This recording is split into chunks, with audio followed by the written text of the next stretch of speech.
presentation of Fox Sports. We are Fox. We are St. Louis.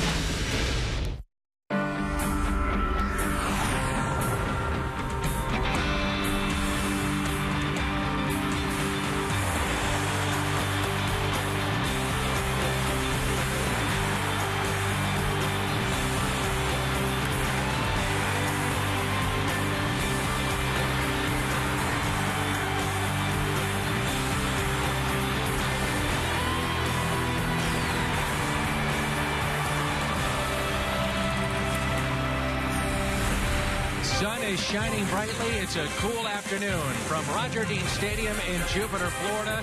2013 spring training rolls on. This afternoon, the St. Louis Cardinals play host to the Washington Nationals.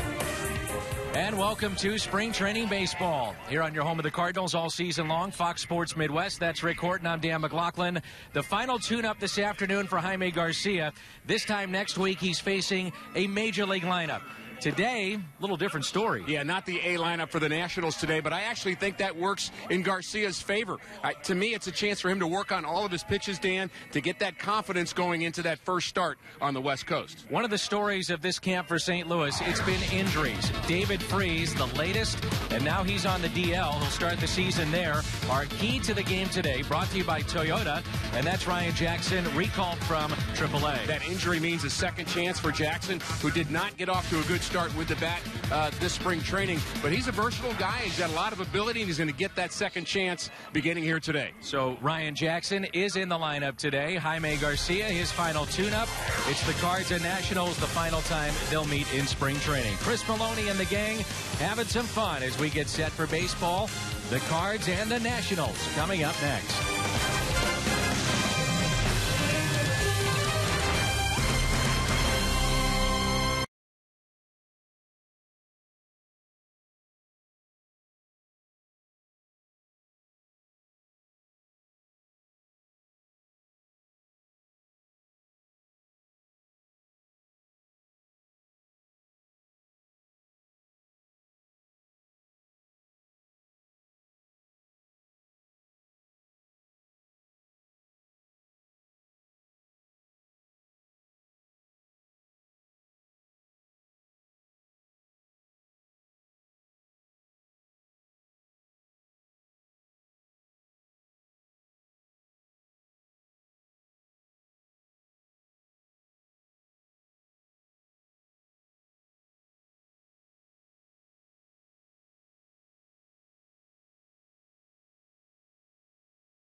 Sports Midwest is brought to you by Ford, the official cars and trucks of the St. Louis Cardinals. By Steak and Shake, just no equal. And by Budweiser. Great times are waiting. Grab some buds. Windy afternoon, a little bit chilly here at Roger Dean Stadium in Jupiter, Florida. Glad you're with us. Rick Horton, Dan McLaughlin with you. We have one more spring training telecast after today. That'll be tomorrow. Then on Friday, the Cardinals will play in Port St. Lucie. After that game, they'll come back here to Jupiter. We'll fly out to Arizona, and we start this all up for real on Monday night, Mr. Horton. Yeah, looking forward to it, Dan. It's a wonderful season, long season, but it always kind of starts with what guys do in spring training to get ready for it. You know, it's part of the story, and I think so far the story's been a story of both good and bad for the Cardinals. Good in terms of some young players, but bad in terms of some injuries, and we're going to be facing a Nationals lineup today with a lot of names we're not very familiar with. Yeah, 5 of the guys in this lineup, including the pitcher, have no hits in Major League spring training games this spring, so you'll be guessing along with us with some of these kids, but we do know this guy, and that's Jaime Garcia. Well, they'll be guessing how to hit Jaime Garcia. He is a guy that's a 4-pitch pitcher, good curveball, slider, and changeup to go along with his sinking fastball. And again, I think good tune-up work for him, good opportunity for him to kind of get things all together going into the season. And Garcia's had a good spring, Dan. And number one for Jaime Garcia, the fact that he is healthy. And really, that's the key for Jaime. If he can give them, hopefully, 180, 200 innings, it should be a solid year. And I like the fact that he has just 5 walks and 16 strikeouts in spring training. A lot of strikeouts. Sometimes that takes a while for that to come, the strikeout pitch, but he's been very, very good so far, and expect more of the same today. This is center fielder Michael Taylor, who's hitting .333 this spring, no home runs and 2 RBIs. Originally signed as a shortstop, and they've moved him to the outfield. And it's 1 ball and 1 strike.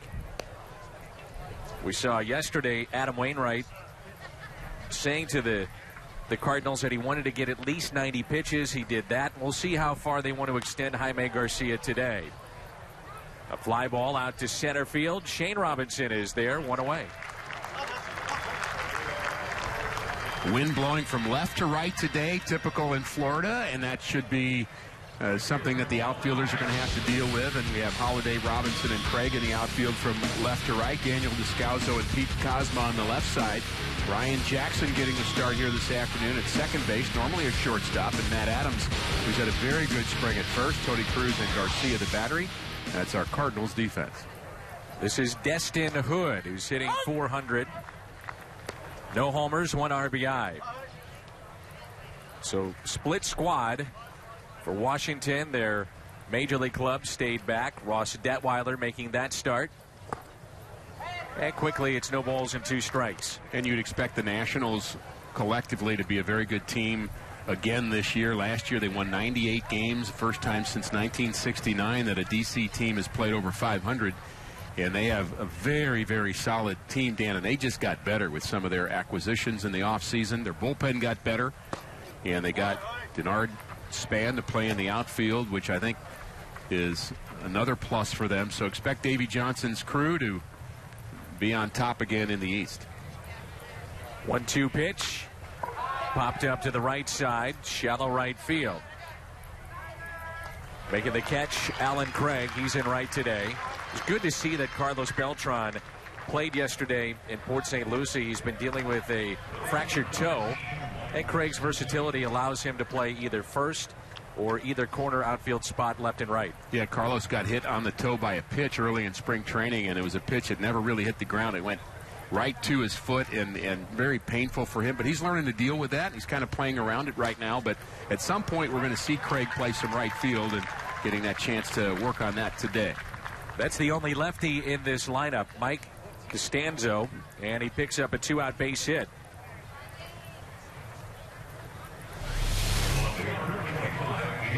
Look at the delivery of Jaime Garcia. Straight to the plate. Always had good movement. That pitch a little bit straighter than he would have liked. And the left-hander jumps on it.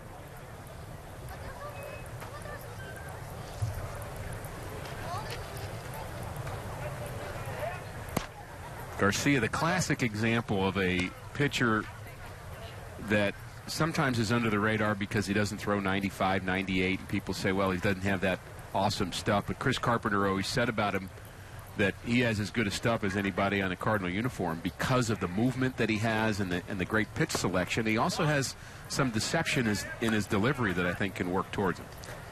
You know, we see some of the shots, Rick. Jaime Garcia, his delivery towards the plate takes his arm almost behind his head. Right. It's something that you don't see a lot of guys have at the big league level. You wouldn't coach that. You wouldn't coach that because that is not the best action towards home, and it can also cause you to get off balance a bit. But for Garcia, it works. Holiday puts it away. The Nationals strand a runner. No score after a half inning.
Welcome back to Roger Dean Stadium.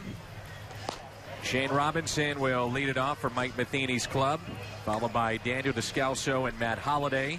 Then it's Craig, Adams, Cosma, Cruz, Jackson, and Garcia. That lineup brought to you by Fairmount Park. A lot of good averages in that lineup. Shane Robinson with the best one of all. He has been the offensive star so far this spring training. Matt Adams with 17 RBIs has been the guy who's supplied the punch in the middle of the lineup. And Taylor Jordan, who was in A-ball Hagerstown a year ago with an ERA over 5, finds himself pitching in a big league spring training game against a pretty good lineup. And a pretty good spring put together here by Shane Robinson. 3 homers. He's driven in 12 and a .431 average.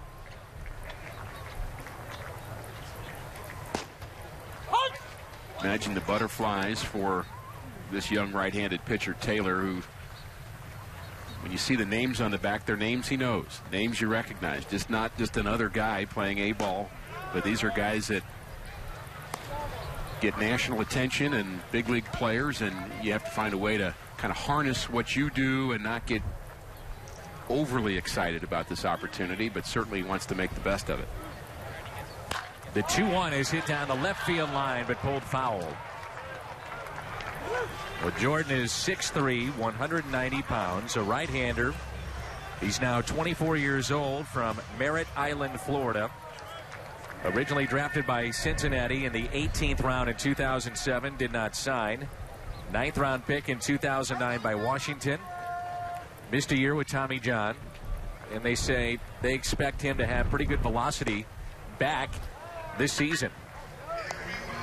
Count runs full. And interesting, you mentioned Jaime Garcia wraps his arm around behind him. So does this right-hander. He's doing the same exact thing.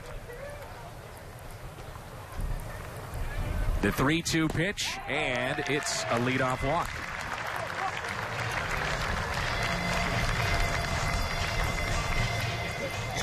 Take a look at the defense for the Nationals.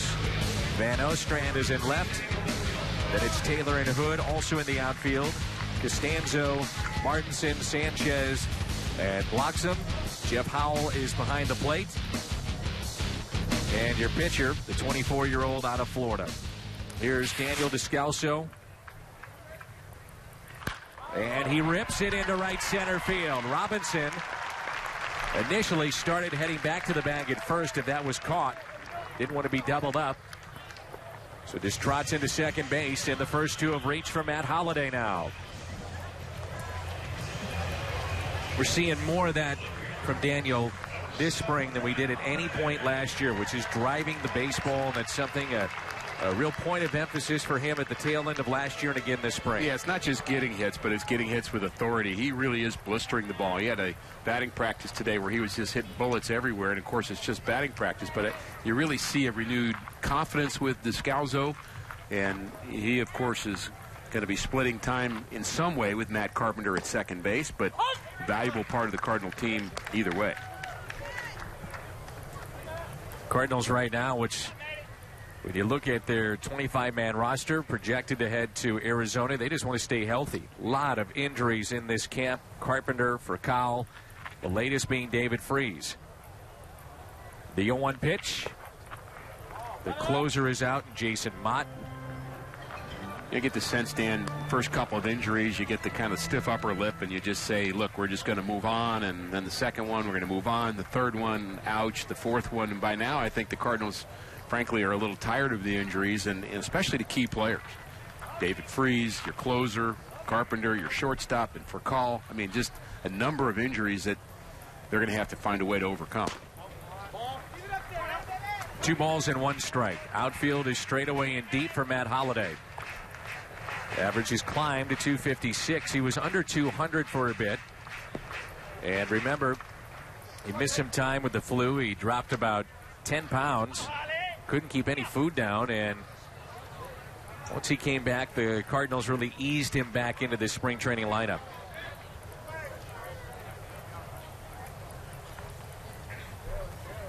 Here's a 2-1. Alan Craig is on deck.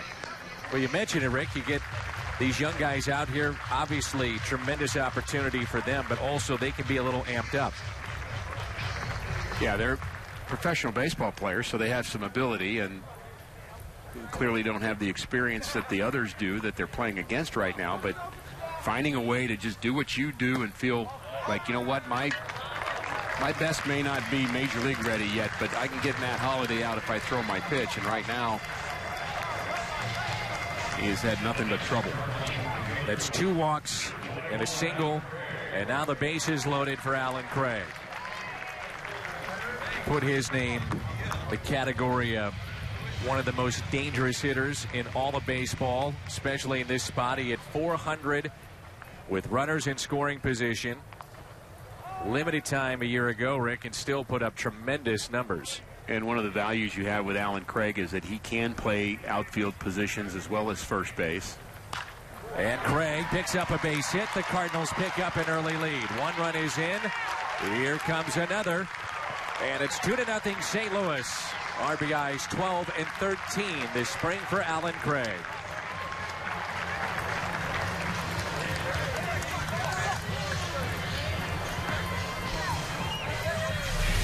Cardinals waste no time jumping on Taylor, and it's Alan Craig drawing the first blood. Just a ground ball single the other way. Again, a very good hitter throughout his career with runners in scoring position and in big moments, and wouldn't call a spring training game against the Nationals necessarily a big moment, but he finds a way to drive in runs, doesn't he? Yes, he does, and so has Matt Adams this spring with 17 that he has driven in. It's exciting to think about some of the young players that will get that extended look this year in the big leagues. Adams being one, Matt Carpenter being another one. Key for Adams will be staying sharp when everybody's healthy, and if he has to come off the bench.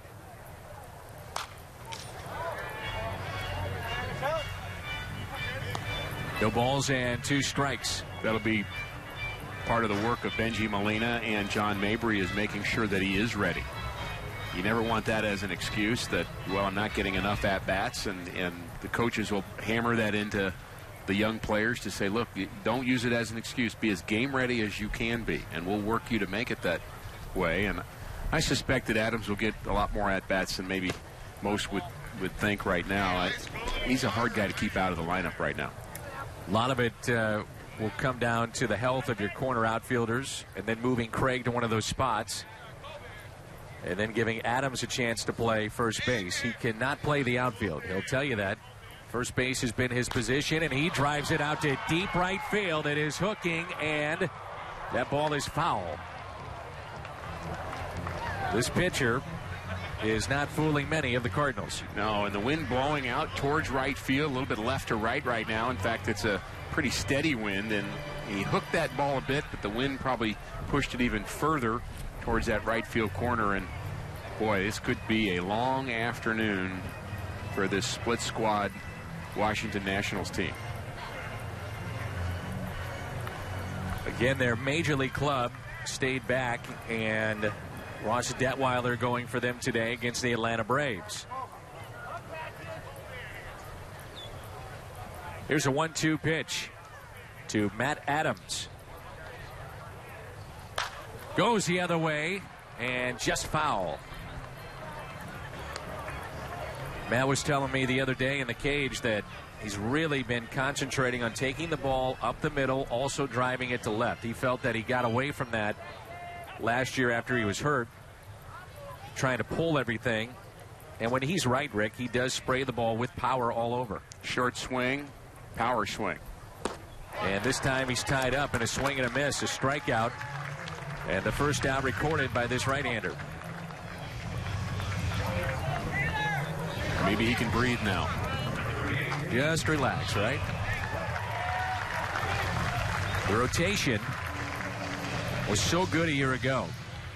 Second to Tampa Bay last year in ERA and also opponent's batting average. Only the Phillies and Milwaukee rotations recorded more strikeouts. And here is Pete Kozma, who's hitting .339.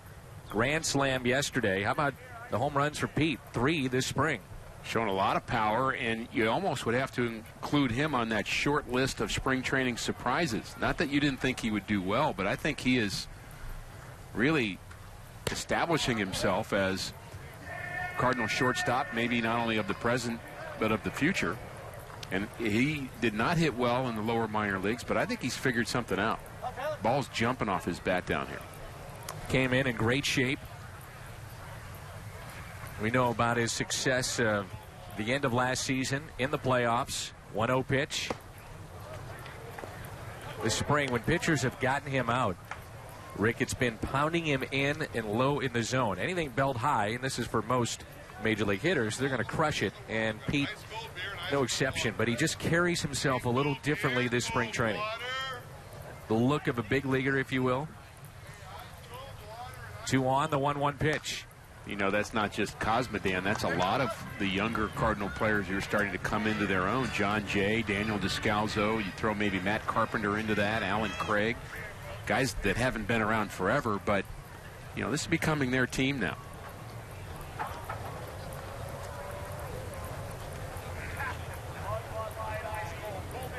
One ball and 2 strikes on Pete Kozma.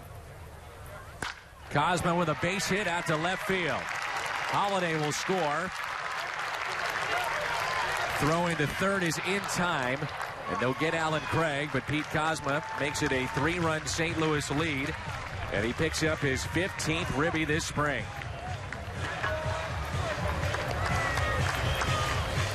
Again, a pitch that's up, and he hammers it.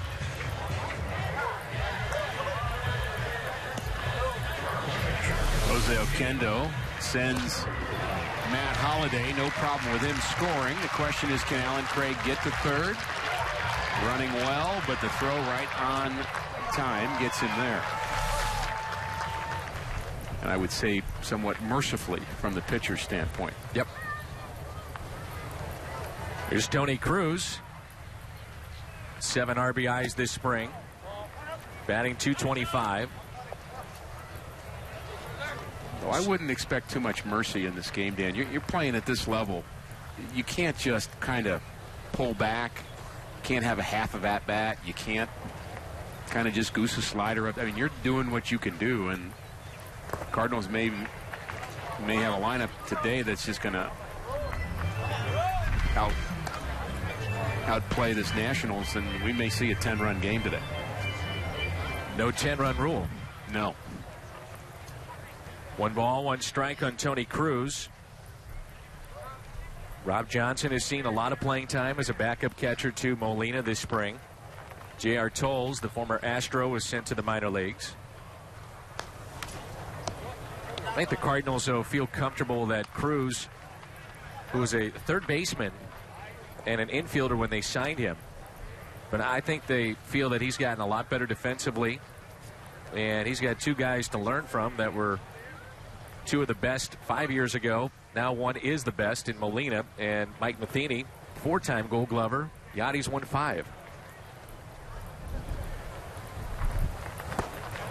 He tied him up in a strikeout of Cruz, 2 in the inning. The Cardinals pick up 3 base hits, pair of walks, and a 3-run lead.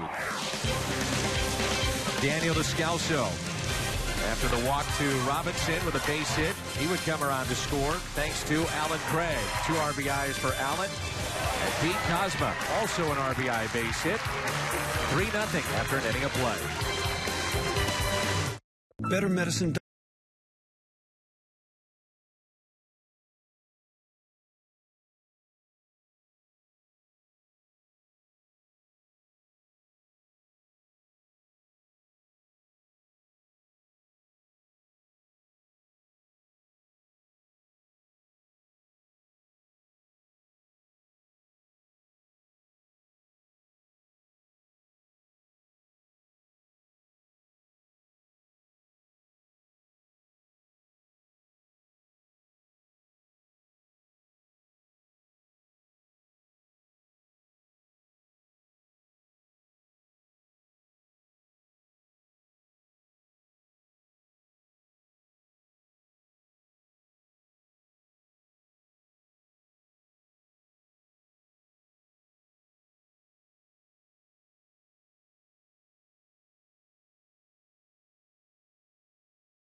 After an inning of play, and the organization pleased to offer fan-friendly values throughout the season.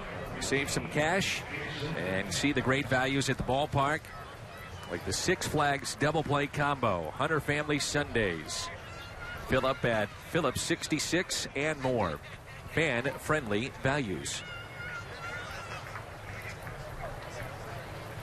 Looking at this lineup by Washington today, Rick, they have 20 combined Major League spring training at bats coming into this ball game. You know, there was a time, Dan, that the worst spring training game that you could play was a game against college teams. And we used to do that all the time. The college teams would be down on their spring break, or maybe even the local college team would be part of your schedule. And when you'd have those games, from the player's point of view, you'd always think, boy, there's nowhere to go but down with this. I mean, if I get them out, I'm supposed to get them out. And if they hit me around, then people are going to start to worry about me. Jim Cott used to say that's the worst game to pitch in against those college guys, because they're trying to show something. And these guys will be trying to show something here today. They're trying to make an impression on the Nationals coaches who are here. There's a shortstop, Jason Martinson. A 2-1 pitch by Garcia. So the question becomes, if you're Jaime Garcia, you're Derek Lilliquist, what are you trying to accomplish outside of staying healthy and being sharp here in this start? Specifically, what are you trying to do? Well, I think getting sharp is the #1 goal, and that's sharp with all of your pitches. So you're probably not going to go away from what you normally do, is you're still pitching. There's a good curveball from Garcia, and that was sharp. You may use certain pitches in situations you wouldn't otherwise, kind of just to make sure you've got that, but that you're trying to establish your curveball, establish the slider, use the changeup often enough. But certainly you don't have a book on these hitters. There's no game plan. There's no attack plan on how to pitch to Jason Martinson, excuse me, but looks like curveball's not a bad choice. Justin blocks him. A first baseman looks at a strike. It has been a very long spring because of the World Baseball Classic. For instance, a guy like Matt Carpenter was here in the first week of January, knowing that he was making the transition to second base. Garcia off the mound, spins, throws, got him.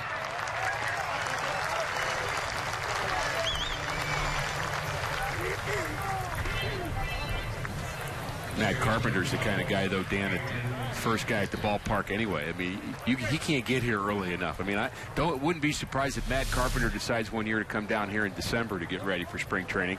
Here's Garcia getting off the mound to the right side, and he spins towards the infield, so he's got a better ability with his arm going in the right direction. He's not throwing across his body. That replay brought to you by Hyundai. Adrian Sanchez, second baseman, looks at a strike. Rotation for the Cardinals in that first series against Arizona will be Wainwright, Garcia, and Lynn. The Cardinals, if they want to, could skip Shelby Miller, who's been announced as the 5th starter. They have an off day between Arizona and San Francisco. There's a high fly ball, left field.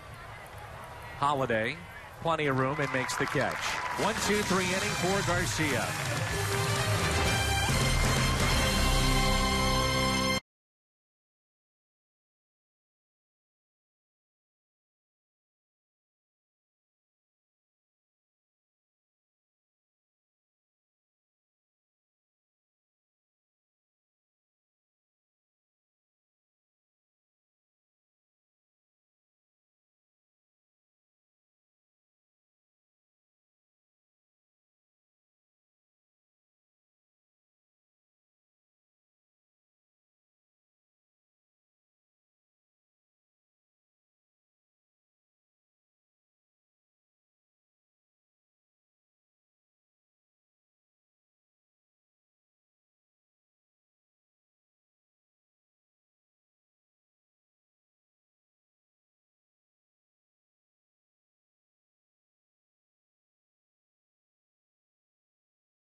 Bottom of the second. Fox Saturday Baseball is coming up. Cardinals featured in that first weekend, and they will take on the Giants. That'll be a championship celebration weekend for San Francisco. So very tough way to start the season. A retooled Arizona ball club. Your former teammate Kirk Gibson in Los Angeles, and then you look ahead to San Francisco. Emotions will be high. Well, it'll be tough to watch the Giants get their rings during that series. That'll be tough from the Cardinals' point of view. But it will be interesting, Dan. You mentioned last inning about the Cardinals' rotation. It'll be interesting how Mike Matheny chooses to use his 5 starters on that West Coast trip. And he may wait until you see the results of games 1, 2, and 3 before you decide what to do with Shelby Miller, who was just named the 5th starter. It may be you don't make that decision until you have to. If Wainwright has a good, solid game and goes deep into the game, maybe you want the extra rest for him. If he has a short start, maybe you want to get him back out there. So no need to make that decision until you have to. Also, you think a little bit about your home opener, too. Right. How you want to position that. Cardinals will take on the Reds in the first series. And then that first weekend is full of giveaways against Kyle Loesch and the Milwaukee Brewers. Loesch signing a 3-year deal. Brewers have been down that road before with former Cardinals Jeff Suppan and now Kyle Loesch. Happy for Kyle Loesch that he finally did get the deal he was looking for, and I'll say that it made the Brewers a lot better overnight. I'm not sure that's the deal he was looking for. I think after that season that he put together, a career year, you're thinking you have a year like that, you're going to get paid, but with the new system, the way it's in place. That's better said. Yeah. That he got a deal, period. Right. Cardinals pick up compensation, and that is extra base hits. Extra base hit off the bat of Ryan Jackson. It's in the corner and dug out of the bench area, the bullpen. So leadoff double for Ryan Jackson, who's hitting 174 at the start of play this afternoon. Saw him briefly last year. Remember when he made his Major League debut, Jake Westbrook was on the mound, ground ball pitcher, and Jackson, they threw him right in there, who was playing shortstop, remember, at Memphis, and then they put him at second base to start that game. Gets jammed a bit on this double down the line. I would say a very solid player. Does a lot of things right, and there's a good bunt from Garcia. Sacrifice good. 1-4. Jackson to third, and we're back to the top of the lineup.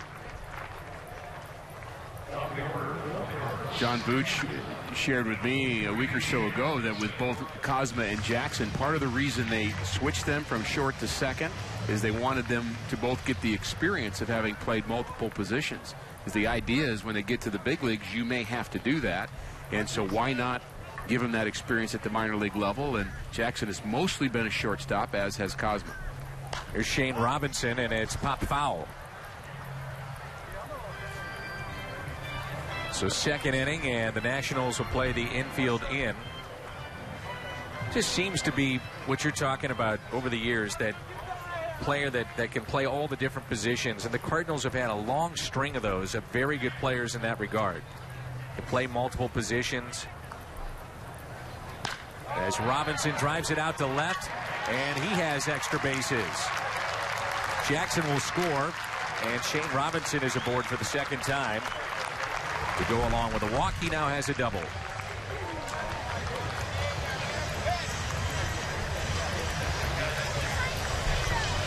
Cardinals showing no mercy here to Jordan Taylor. Already have 4 runs on 5 hits, and we are still batting in the second inning. You're talking about players playing multiple positions, Dan. I think the way it is now with pitchers having 12 or 13 pitchers on a staff, your bench needs to be more versatile. Not just kind of one guy that's a utility guy, but even your starters. If you can play an extra position, it makes the team better. A strike at the knees to Descalso. Single, and a run scored his first time up.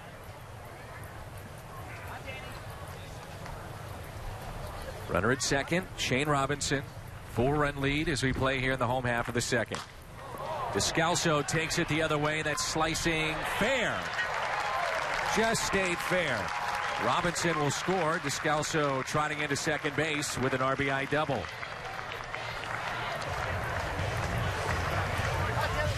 It's 3 doubles in the inning. Just about ready to say, Dan, that Descalso has a huge hole on the left side. The third baseman was way off the bag and wondering if he'd try to take it the other way or not. And that's exactly what he does. The third baseman is very off the bag, and there he does flare one. Is it fair or is it foul? Umpire said fair. That's all that matters. Here is Matt Holliday. 1 out, runner at second. Holliday was a late scratch from yesterday's lineup, dealing with a little soreness in his side, but nothing serious. Precautionary move by the club to sit him out.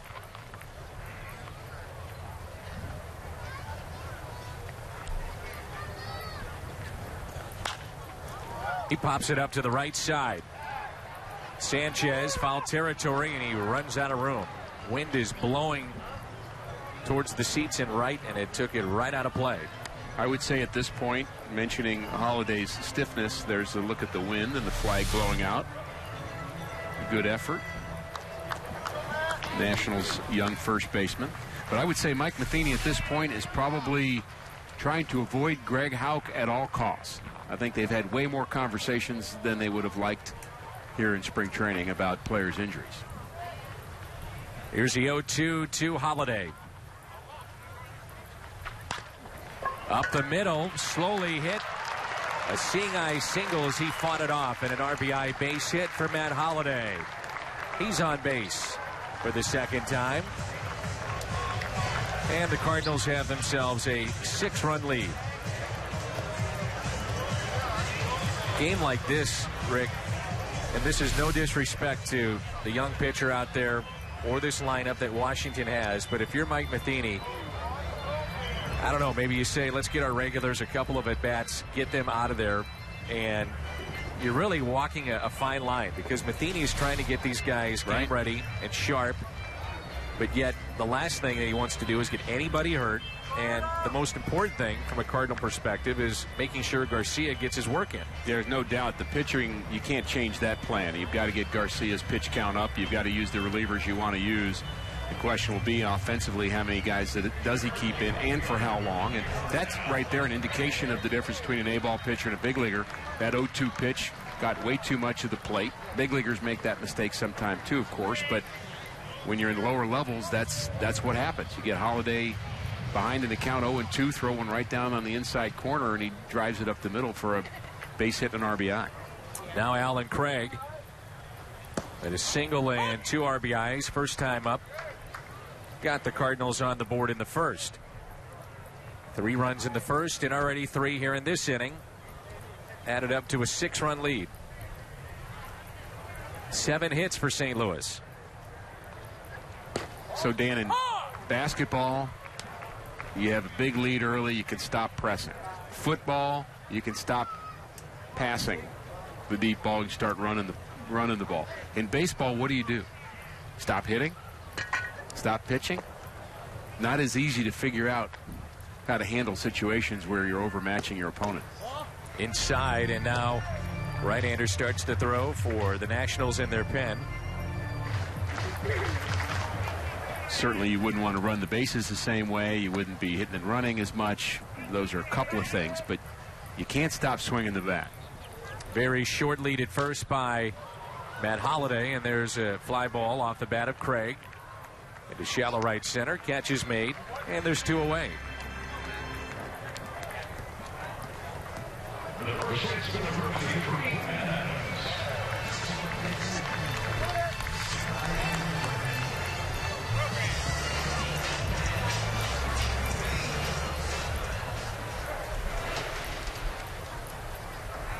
So 2 outs, and here is Adams.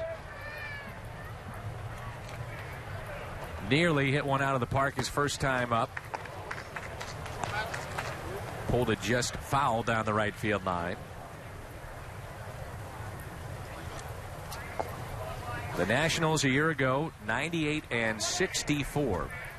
First division title and playoff appearance since they moved from Montreal in 2005.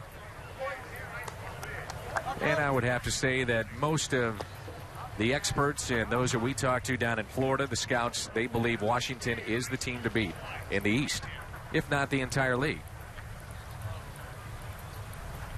Hard to argue with that. Say the Atlanta Braves are a team in the East that you also have to take notice of. They have improved, and their bullpen with Kimbrel at the end is as good as any in the National League. But the Nationals improved their bullpen as well. They got Soriano, and they also added Dan Herron as a starter, who has a big upside. Now, Herron has some bad years, some good years, some bad years, but if he's good, you put him in a rotation that's already good, And the Nationals had the opportunity to dominate from a pitching point of view. Here's a 1-2 pitch to Matt Adams. And a high fly ball out to center. Under it is Taylor, and he puts it away. The Cardinals add to the lead after 2 innings of play. It's 6-0 St. Louis.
Roger Dean Stadium in Jupiter, Florida. Remember to get all your gear, the spring training gear, the regular season gear at Cardinals.com. Cardinals.com, and you can shop right now. There's a base hit into center field. And the second hit that Jaime Garcia is allowed.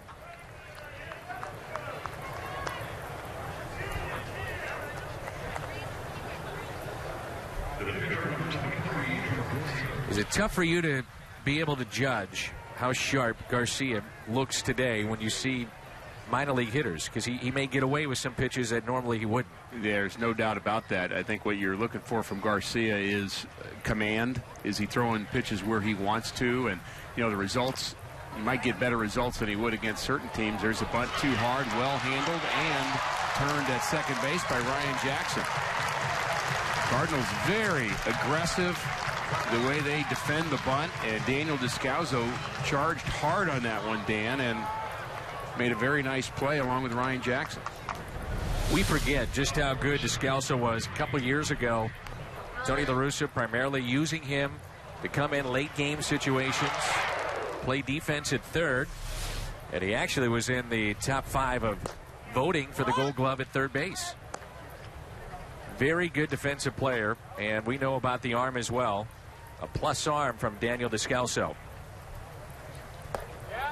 Found it very interesting talking with the Twins broadcasters. We did a telecast together yesterday, 2 days ago, excuse me, with Bert Blyleven, and they were talking about how the Twins, they are taught get an out. Don't worry about the lead runner, get an out in bunt situations. The Cardinals much more aggressive defensively, and Garcia picks up another strikeout. Turn at second base by Ryan Jackson on the double play.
Cardinals have banged out 7 hits.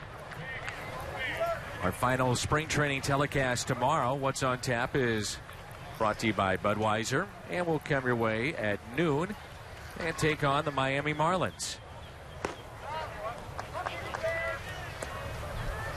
Teams like Washington, the Mets, Cardinals, Marlins, they face each other an awful lot. There are 15 teams still in Major League Baseball that train here in Florida as Cosma squares that up for a base hit out to center.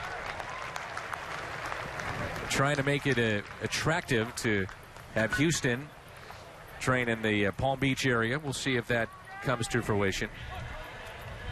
Cosma's 2 for 2 with an RBI. Good afternoon. It was actually Cosma who was on that double play. Let me correct myself, an inning ago. And with the bat, 2 for 2.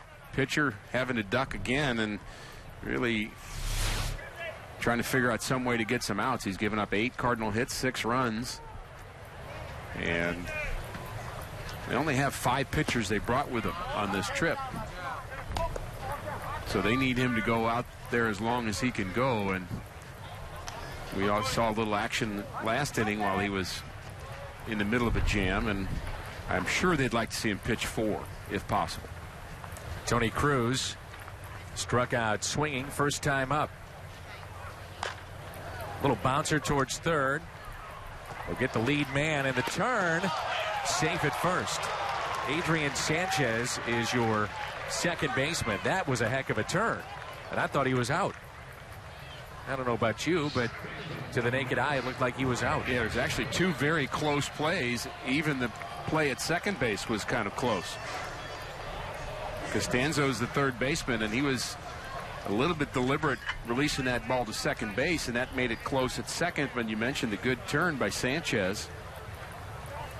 Little things like that can open up the eyes of the big league staff that's here. There's the turn. Strong throw, and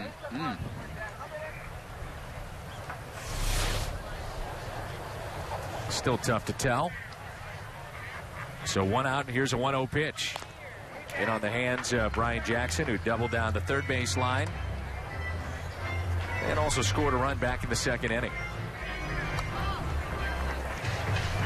Davey Johnson has said that this will be his final season as manager of the Washington Nationals. Then he'll move into the front office, work for Mike Rizzo, their outstanding general manager. You'd almost think that that would be a necessary thing to follow it up with when you say you're going to be leaving as a manager, that you're going to actually be staying with the club. Otherwise, you'd have the kind of that lame duck reality as a leader, which is, I think, something teams try to avoid. They want to make sure a manager who's working with a player has the ability to say, look, I'm going to be around here longer than you are, so I'm running the ship here. But if the manager is not signed on to something to stay with the club, I think that would kind of ruin his maybe authority a bit. Davey Johnson, some believe, should be looked at for the Hall of Fame. Very good playing career. I would agree. After what he did a year ago and guiding the Nationals to the playoffs. And a year that really, from their fans' perspective, so frustrating, and yet at times just unbelievably positive. The emergence of a 19-year-old star in Bryce Harper, Steven Strasburg. He comes back and is dominant at times, and there's a good piece of hitting to go down and get it. Looked to be a little fooled by the pitch, but made the adjustment and hits it into right for a base hit. So Jackson is 2 for 2. You mentioned Jackson had a slow start to spring training, but making the most of his opportunity so far today. Cosma's 2 for 2, and so is Jackson. Kind of an excuse-me swing, not really much to it, just kind of put the bat head on it and flared it into right field. Jackson, a .270 hitter in AAA. He shows occasional power, 10 or 11 home runs, kind of an average speed guy, but good glove man. And again, can play both middle infield positions. It'd be interesting to see what his future is with all the Cardinal injuries. trying to incorporate a little bit more of third base towards the tail end of spring training. And today, Jackson at second base. 2 runners on and a 1-0 pitch. Garcia bounces it towards second, under the glove and through the legs of Sanchez. That'll make it 7-0. But a tailor-made 4-6-3 double play. I'm going to take the blame for this error because I was just about ready to say that at least the Nationals with these young players are playing well defensively, and it's not ugly baseball yet. It's just a pitcher getting hit around a little bit, but now the defense makes it worse. That ball just scoots under the legs of Sanchez, so he made a good turn, Dan, but boots that one. Back to the top of the lineup, and here is Shane Robinson with runners at first and third.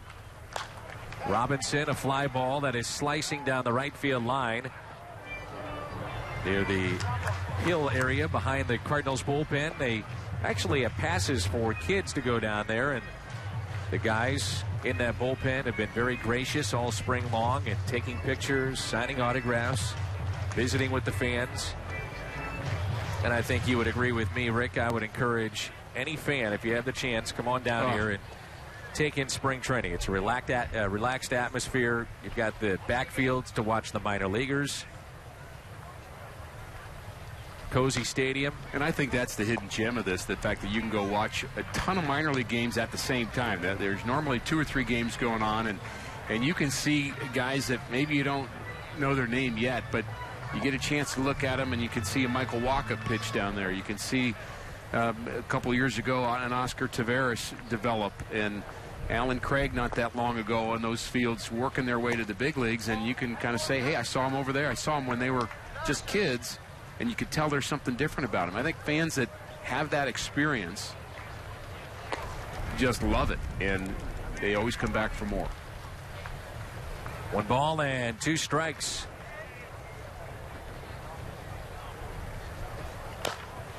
Little tapper to third base. That's a fair ball, and they went to the plate, and a run will score. That's Jackson, and it's 8-0. Oh, boy. Well, the wheels coming off defensively now for the Nationals. I'm not sure he'd have had a chance at throwing out Shane Robinson, who runs well. That would have been a tough play. I think he felt his best play was to try to get Jackson at the plate, and it just makes the pitcher's job, which was already a tough one, even harder. So Ryan Jackson scoring the 8th run in this ball game. And Shane Robinson on base now 3 times.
The 3rd time already. We're in the 3rd inning.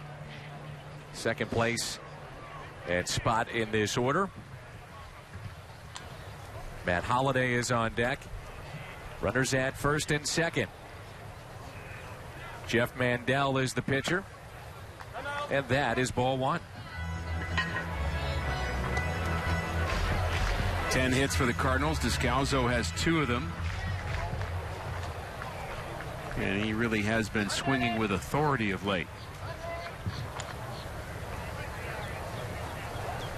Here's a 1-0 pitch.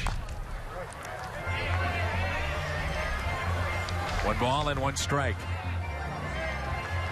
This time next week, the Cardinals in Arizona. Those 3 games will be on Fox Sports Midwest.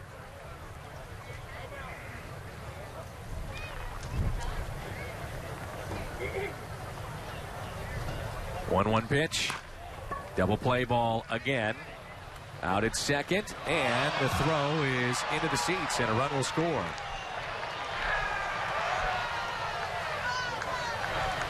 So the Nationals, twice now, should have been out of this inning.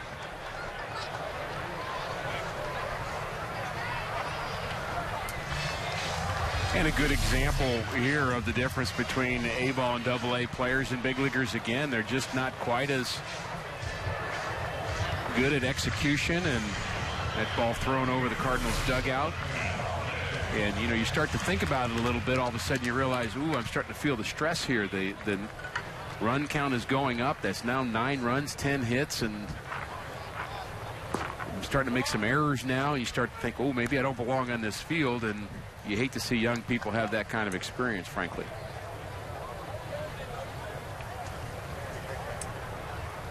Here is Matt Holliday with a runner at second base, a 9-run lead for St. Louis, and the 1-0 pitch.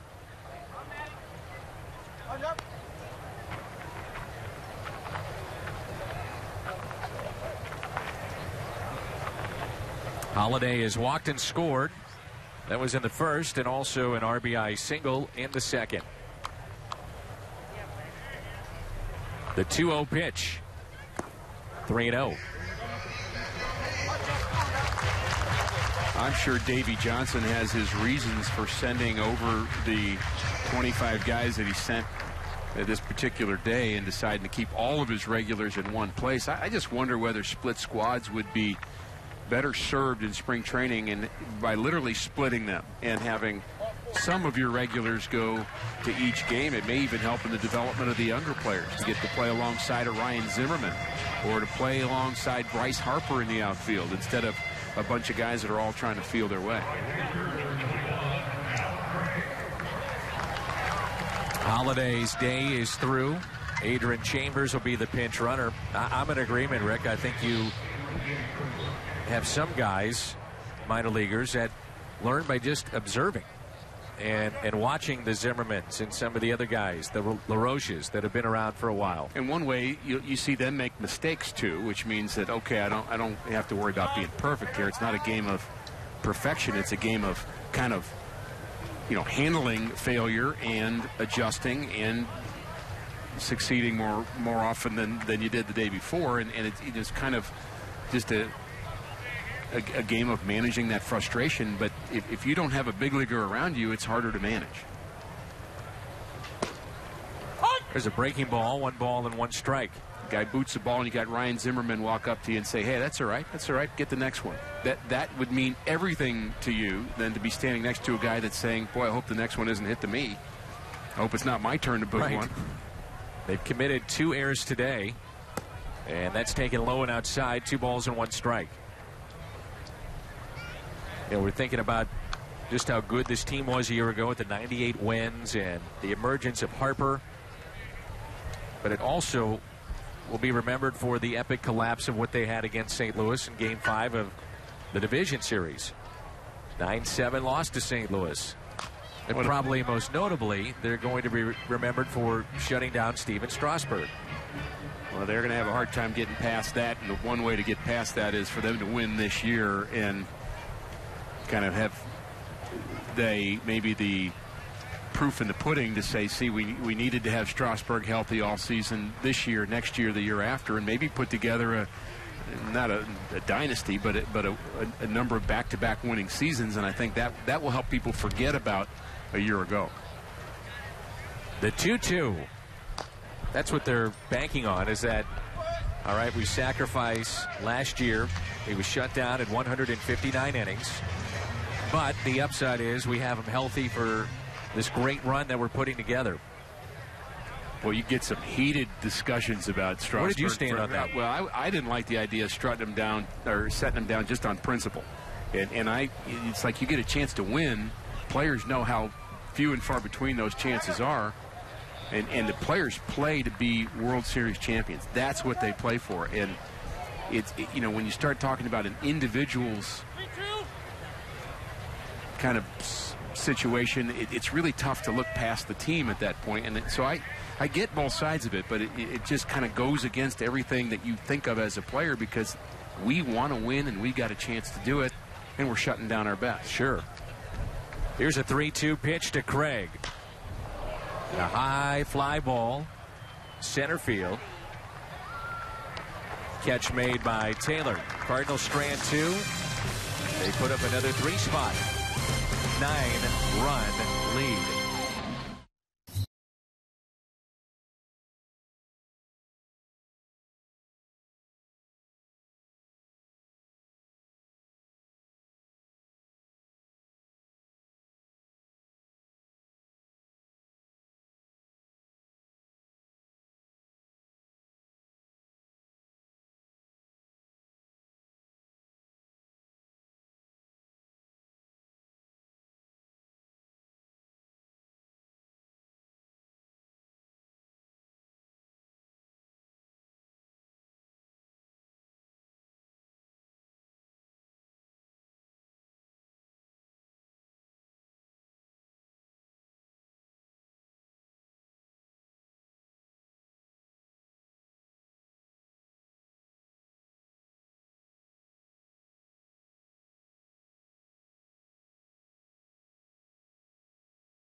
Lead for Jaime Garcia and the Cardinals as we jump ahead to the 4th inning. Don't forget that first weekend at home, and the first time that we see Milwaukee, it'll be the Stan the Man harmonica giveaway. That's Friday, April 12th. All fans 16 and over take home the harmonica, also a case that goes along with it. That's on the Friday night. Then the next day, Cardinals wear their alternate jersey and uniform for the first time. Fans can take that away. As you just saw Chambers, who's now in left field. Some changes for the Cardinals. Then on Sunday, it's the Gold and Platinum Glove Award that Yachty will receive prior to the game, and fans will take that home as well.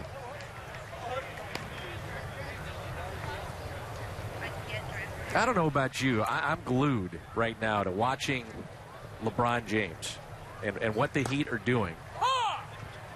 And to me, he's become, as a sports fan, must-see TV. And I was thinking, who's that guy in baseball? And one of them would be for the Nationals. I always found myself stopping to watch. What did Harper do yesterday? Yep, Bryce Harper. Yeah. I want to see him. I think Strasburg, when he makes a start, Verlander's a guy, Trout, Pujols, Hamilton. You know, those are some of the names, but definitely the guy that makes it fun to watch is Bryce Harper. He's on the short list, that's for sure, and I think part of it is he's got kind of an interesting personality, too, that he brings to it. And some maybe have been rubbed the wrong way on that, some certain veterans, just because he plays very confidently and aggressively, but that's just, again, his style. And my understanding is he had 9 straight hits, or he reached base 9 straight times earlier this week for the Nationals. He's hit about 500. So maybe he's going after LeBron's streak as well in a different way. It's fun to watch. No balls and a strike on Mike Costanzo, who singled first time up.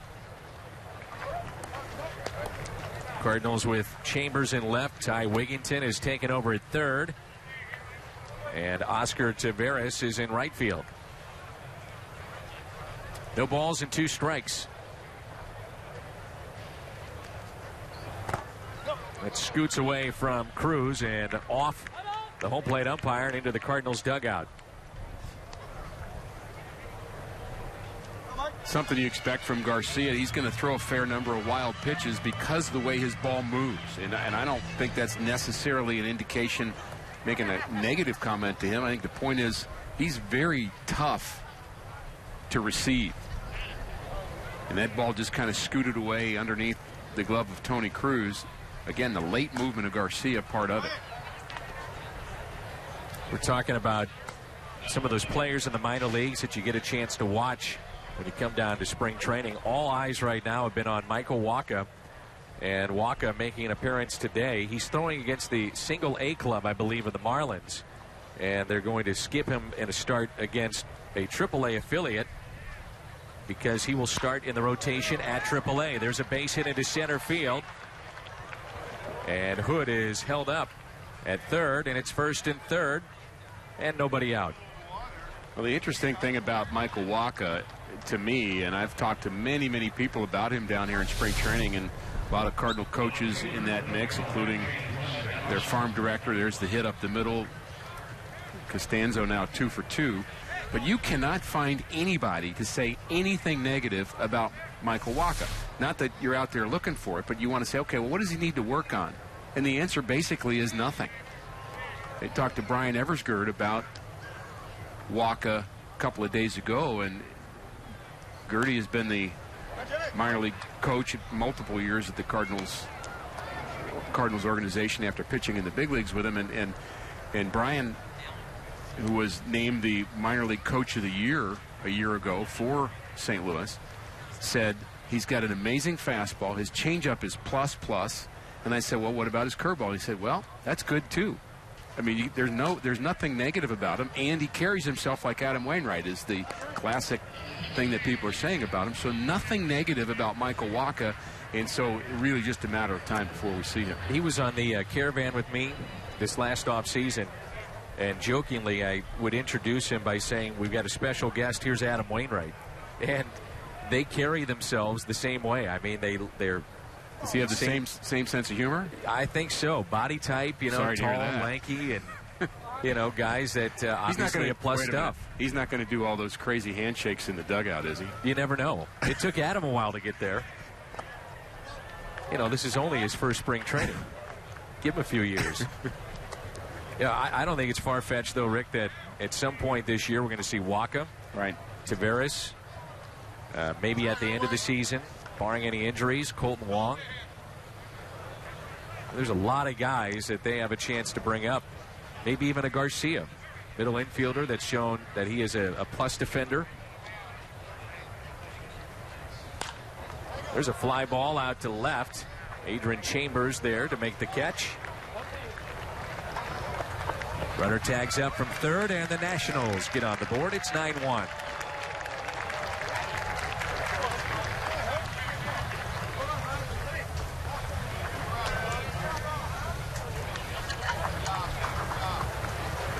Well, there's always points in the season, Dan, where you need to get a boost from somewhere, and sometimes that's a guy that's come off the disabled list that maybe he's been out for a month or so, and there are times where it's somebody that comes up from the minor leagues that you're just kind of biding your time, waiting for the right time to call them up, and I could see that happening with both Wacha and Taveras, that they could not only come up to the big leagues, but come up and impact. Cardinals have been on the record as saying that when Oscar Taveras comes up, he is here to stay.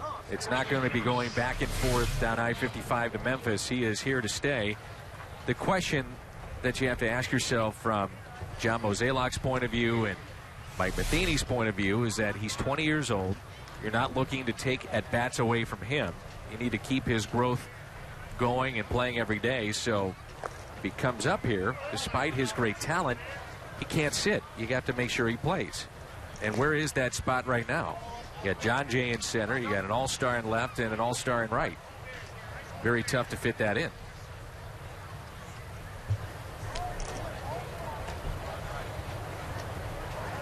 Runners at first and second with one out.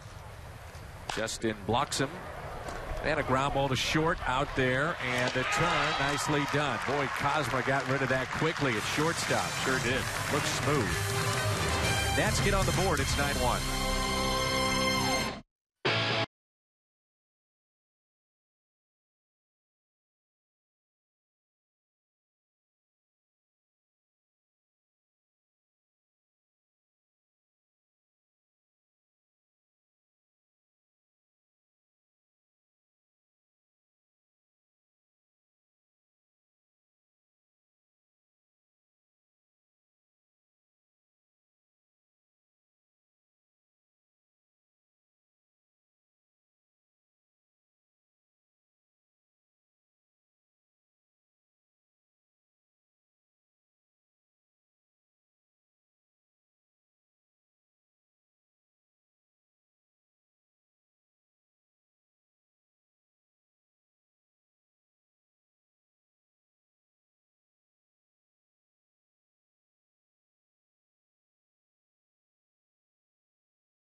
Of 9-1.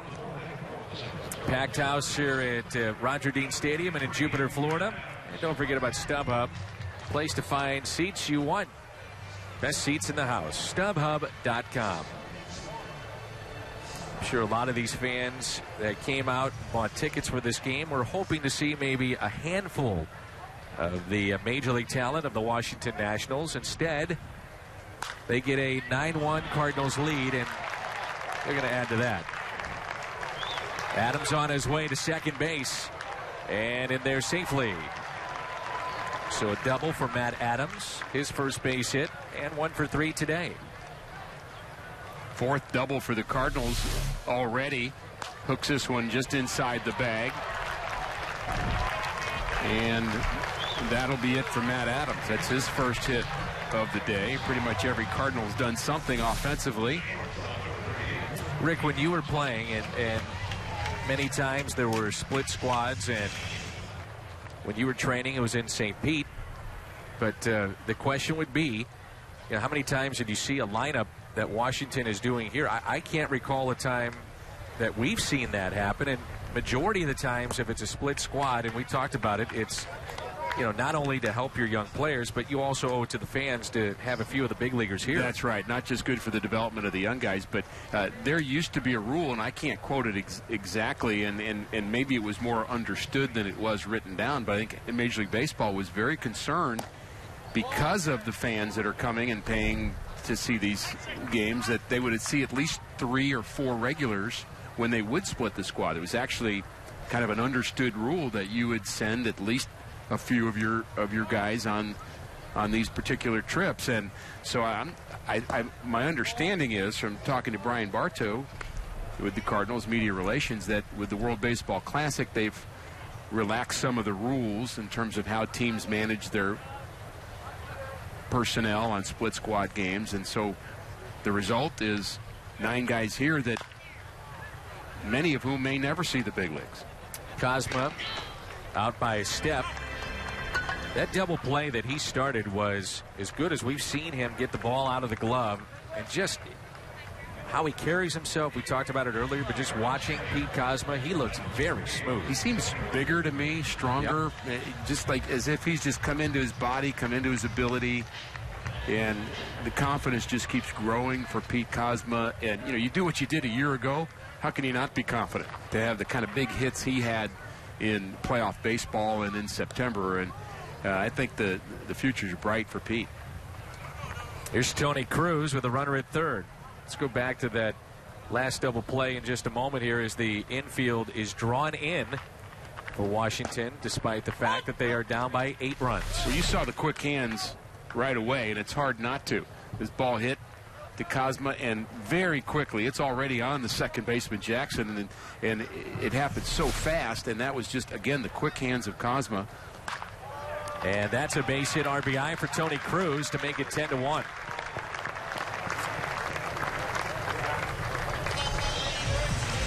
RBI number 8 for Tony Cruz. Drawn in infield, a lot of area to find a hole, and Tony Cruz finds one. Pitch away from him, takes it the other way, lets the ball get in on him. Deep in the zone, I should say, and just takes it the other way. And the hits keep on coming. Nice note from the ultimate Cardinal fan back home in St. Louis, Corey, who's watching today. And that could be 2. Out at second, 4-6-3 in the double play as Ryan Jackson is retired for the first time this afternoon. St. Louis adds to their lead. It's 10-1.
Obviously, he thinks we're doing the Kansas City Royals. KU still alive. Sweet 16. Yachty loves that, and you can take that home on Sunday, April 14th. It gives you the thumbs up, the Gold and Platinum Glove Award. So 5-time Gold Glover, 2-time Platinum Glove Award winner for the top defensive player in the league, and that is Yadier Molina. He'll be honored before the game on April 14th. So a lot of our fans, as you know, Rick, from out of town will come in on the weekends, and that weekend against Milwaukee loaded up with the harmonica, alternate jersey, and the Yachty giveaway. Giveaways just keep getting better and better, don't they? Think back over the last 30 years how that has evolved, and I think fans have come to love the bobbleheads and the special giveaways, and that one, no exception, will be a great thing to keep. And of course, the replica rings from a year ago was a big hit, and had to do that a second time because folks loved it so much. So plenty of good promotional items again for 2013 are planned.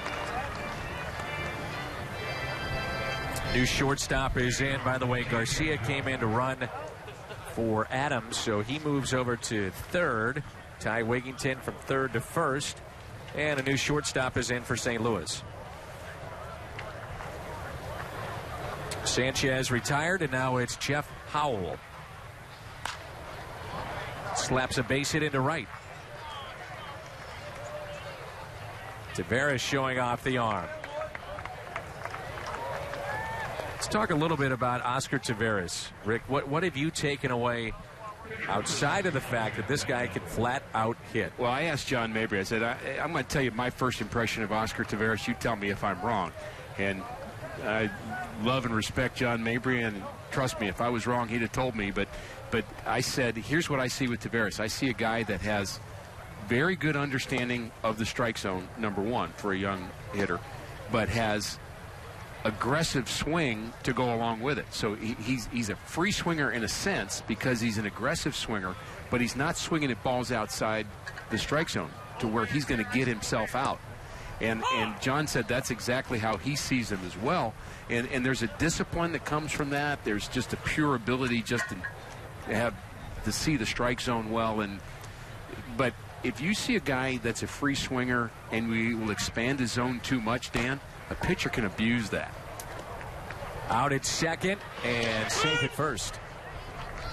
Well, they talk about his uncanny ability that with pitches that would get most people out outside the strike zone is that he's able to center it up and put the barrel of the bat on the ball. Right. And then the other thing to follow up your point is that he doesn't strike out very often. There's not a ton of walks, but his on-base percentage is very, very good. Seems very athletic in everything that he does on the field. He doesn't, he kind of has almost a gallop when he runs. He kind of has an interesting running style. There's a lot of kind of upper body movement with it where he's just kind of gets into second gear. And so he's not a physically imposing guy. He's not 6'4", 250, not that kind of talent, but very, very athletic. And I've also seen him have good at-bats against left-handers. That's another kind of early take on Taveras. His lefties don't seem to just be able to carve him up. In fact, he keeps his shoulder in very well on left-handers, and I just don't think that's going to be a problem down the road for him at all. 2 balls and no strikes. That's tapped foul. It's Michael Taylor at the plate, top of the lineup. He's 0 for 2. He's fly to center, also called out on strikes. Taveras, we've seen really make adjustments even in this camp. Cardinals a couple of times have asked him to play center field. Game that we were televising last week, he made an outstanding play on a jump that he got on a ball and chased it down, threw out a runner at third. And everybody we talked to down here, whether they're affiliated with the Cardinals or opposing teams' scouts, they say this guy is something special. So it'll be just a matter of time before we see him this year.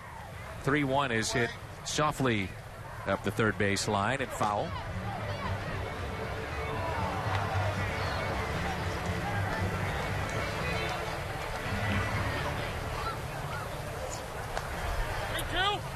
Count is 3-2.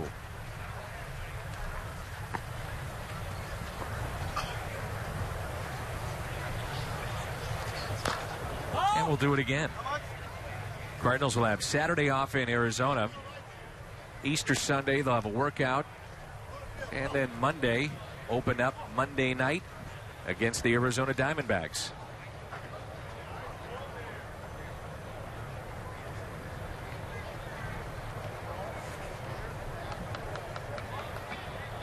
Three-two pitch. And it's a swing and a miss. 3 strikeouts for Jaime Garcia. Midway through 5, and it's all St. Louis.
first with the bat. The Cardinals have pounded out 12 hits, 10 runs against the split squad Nationals team. They've also done it pitching. Jaime Garcia has been sharp, allowing just 6 scratch hits, and they've also done it with the glove.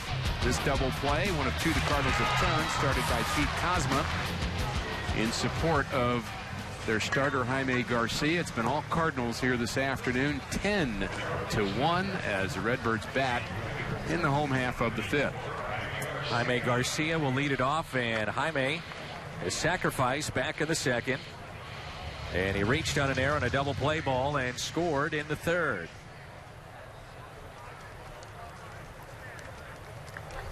For Washington, the last 4 years, the win total has jumped from 59, 69, 80 to 98. So they picked number 1 overall back-to-back years. That's when they got Bryce Harper and Steven Strasburg in back-to-back drafts. Now the rotation is set as Garcia hits it on a hop to short. 1 away. Gio Gonzalez, he led the league in wins with 21 a year ago. The aforementioned Steven Strasburg, Jordan Zimmerman, Ross Detweiler, who's throwing today in that split squad affair. Edwin Jackson signed with the Cubs in the offseason, so Danny Herron has been signed to a 1-year deal to replace him. And as you talked about, their bullpen should be very good. They have a guy in Soriano that is closed or can be a setup man. They have Drew Storen, who has closed, and then Tyler Clippard, who has closed. Right. So you got 3 guys who have had that experience, all 3 with plus stuff. Now they don't have a lot of help from the left side out of their bullpen, but you know they've got pretty good selection of right-handed pitchers, and if you know they're as good as they're supposed to be, then it doesn't really make much difference if they're pitching 7th, 8th, 9th inning. They've got a chance to really kind of finish some games out if their starters can go at least 7, and they've got, again, a good deep rotation. A lot of things pointing in the right direction for the Nationals. Here's a 1-1 pitch in the dirt to Robinson. He's been on base 3 times. He came in not assured of any spot on this team, but because of his versatility and the fact that he has earned it, he will head out west with us. He's hit .433 now with 2 more base hits here today. Well, he's helped out by 2 other factors. One is that the Cardinals have made it very clear that they do not want Carlos Beltran, who has played center in his career, to play center this year. I think they're trying to make sure he just is comfortable in right, and especially now that he's had his issues with his toe, the limited range is going to keep him from being a center fielder. And you don't want Taveras up there yet, probably. So the fact is the Cardinals need a backup center fielder, somebody else that can play center, and that's Shane Robinson. So there's 2 outs, and this will be Ty Wigginton.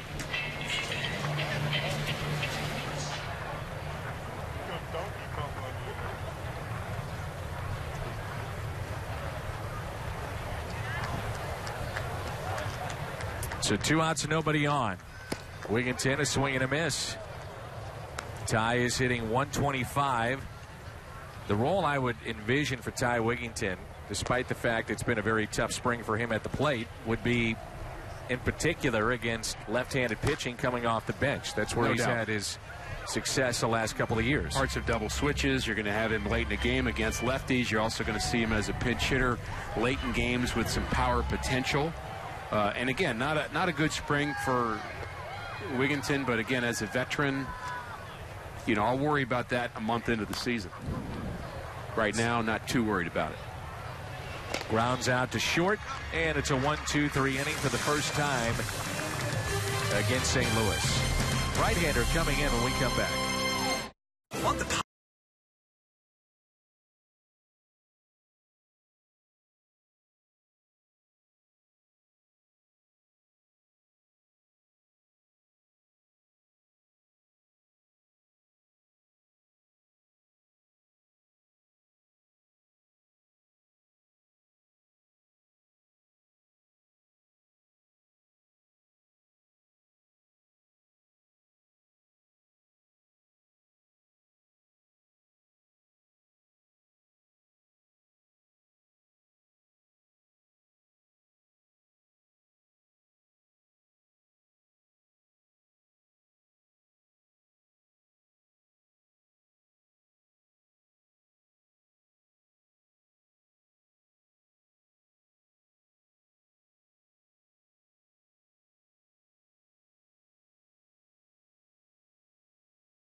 Cardinals have out hit the Nationals 12-6. Another inning of work for Jaime Garcia.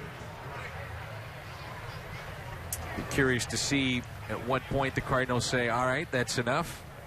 There's your tune-up. Get ready for next week. Might be after this inning. Probably his last inning, I would guess. Pitch count not way out of whack here. Just 57 pitches through 5. That's a good number. You might even see him go an extra inning if this is a short inning here. So you want to see him get up certainly to 80 pitches. I could see him pitching 2 more, in fact. Trying to keep your bullpen sharp, too. We have all of the regular candidates here listed, at least on the Cardinals roster in their clubhouse, as potentially pitching today, including Rosenthal and Mujica. Michael Clado, would be good to see him pitch again. Last time we saw him, he looked very sharp. Yes, he did. And both lefties, Zepchinski and Choate, are available today. 1 ball and 2 strikes. And a swing and a miss. Strikeout for Garcia. And on the afternoon, that's number 4. Well, we've seen it many times in spring training. You go on the backfields, and some of those games are taking place right now against other clubs for the lower levels, but they'll pull a player off one of those teams and bring him over here, put him in one of the big games. And we had a moment over the weekend that was just really outstanding. Mitch Harris, who oh boy, was part of the Naval Academy, was drafted by St. Louis, had not been with the club for 4 or 5 years, and now after his service to our country had come back and pitched in the game. A big breaking ball for a strike, but pitched in the game. He was roughed up, but really that's the sidebar. Just to see him get in the game, and a lot of people around the ballpark knew of that name and the significance of that appearance. You know, Mike Matheny talking about that the next day said that, you know, it didn't really work out the way I'd hoped, and because he certainly wanted better results for Lieutenant Harris and that opportunity that he gave him. And he said he actually lamented a bit the fact that a lot of the teammates were telling him, hey, you're over here, this is great, but we don't expect to pitch here. I mean, you're just over here as an honor. And not that they were saying anything negative to him. They were happy to have him around, but it was almost insinuating that, you know, he probably wouldn't get into a game the way the Cardinals are starting to use their bullpen right now, the way they'll use it during the season. But Matheny brought him in a 1-run game and didn't pitch very well. But it was an honor from his point of view to get to pitch, and it was an honor from our point of view to see it happen. 2 balls and 2 strikes. Back-to-back Ks. It's now 3 in a row for Garcia. And that's 5 in the ball game. Our BJC difference maker of the afternoon this far, and that will continue to rise. It's Jaime Garcia, 5 2/3. There's the no walks, 5 strikeouts. Again, something you look for, that he would just have a nice sharp day, whether he gets hit around or not. Almost not the big question, but are his pitches effective? And I would say you could look at the arsenal of Garcia and point to a good slider, which he threw the left-hander Costanzo to strike him out. Also the good fastball, sinking fastball we've seen. Couple of call third strikes on curveballs, so we've seen it all from Garcia. Fly ball into center, and that's put away for the 3rd and final out. 5 in a row set down by the lefty. It's 10-1 St. Louis.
to you by Plaza Tire, the quick change artist. By Bud Light, it's the sure sign of a good time. Here we go. By Chevy, visit your local Mid-America Chevy dealer today. By Bomarito, where price sells cars. And by Schnucks, your neighborhood hometown grocer. Back at Roger Dean Stadium, big crowd today. Since we've been here, this is one of the biggest crowds we've had of this spring. New pitcher and a right-hander for Washington, Mike Crotta. And Adrian Chambers will lead it off, and he chops it to the right side. And they get him by a step. So Chambers retired, one pitch, one away, and it brings in Oscar Taveras. Jeff Mandel was the second pitcher today for the Nationals. Give him some credit. He gave up just one run in 2 2/3 innings. Here's really a tough play for a first baseman and for a pitcher, because the flip has to be right. You're flipping it to a guy that's going away from you as you're headed towards home plate, and they work on that play in pitcher's fielding practice all spring training long. You work on that play until you are so tired of that play. And invariably you get into the season and still don't get it right. And still don't get it right. I was just about to say. Well, and the reason you work on it is a tough play. One thing the Cardinals outfielders have talked about, and here is Oscar Taveras, is that the team has done a lot of the infield and outfield practice as Taveras hits it out of play. This is a very windy ballpark, and every game we've done down here, it's been going a different direction right every afternoon. So they get out here roughly about 10:30, 11 o'clock for those that will dress out for the game and start taking those fly balls, and it is not easy. And Taveras is a good example. We've seen him not look as smooth maybe as he will be in the regular season when it's not as windy at a different ballpark. Think about rookies here in general have always kind of struggled with that reality, and that's kind of true of spring training baseball anyway. Guys are still trying to get their visual cues down and kind of get used to the surroundings, and you throw wind into it and it just really can play tricks with the baseball, and the more experience you have, the better it is. But I've seen crazy things in spring training where guys, outfielders, couldn't even get a glove on a fly ball because of the way the wind affects it, and it is something you work at. We should say the players, they're out here working at that at 10 in the morning, Dan, but they're here an awful lot earlier than that. It's a long day in spring training, and many players getting here before 7 and doing their weights and all the other things they do. So you see the wind like that, you'll be in Arizona. We'll be in a dome basically next week, and it does affect how you will pitch down here as opposed to what you do in the regular season starting next week. Garcia had a game down here 2 weeks ago or so where the wind was a lot worse than it is today, and he was actually having trouble commanding his fastball, and just a little cooler day, and players were having trouble picking up the baseball, and outfielders were having trouble. It was just kind of an odd game to play, and it's hard enough when you're not in mid-season form, but when you're in spring training, it's just a lot tougher to handle the surroundings. Base hit for Garcia. But then you head to San Francisco, and in last 2 to 3 years we played the Giants early in the spring or early summer months, and late at night, early summer, San Francisco, it gets cold. As long as you're not playing in Candlestick Park, I think it's easier in San Francisco now times 100. Candlestick Park was the coldest place I think I've ever been, and it didn't matter what month it was. And that stadium now in San Francisco is as gorgeous as they get, especially from our vantage point in the booth, Dan. It's just a beautiful venue, and they got a lot of reasons to celebrate in San Francisco. Giants have won 2 of the last 3 World Series. Sandwiched in between those, the Cardinals of 2011. Cardinals were just 1 win away from heading to another fall classic, and I know that really sticks with Mike Matheny. He's brought that up time and again, how hungry he is coming back this year. and for a lot of these players as well. Luis Mateo wasn't there. He's hungry for this at-bat right here, getting a chance to play on the big league field. He was a Midwest League All-Star a year ago. I've already seen him make a nice play in the field. But I think the organization in general is, I would have to say they should be happy with what they did a year ago. I think you don't go that far with a first-year manager and not be happy. I'm very impressed with Mike Matheny and what the team was able to do after losing Albert. But you can be content to a degree with that. But I think it's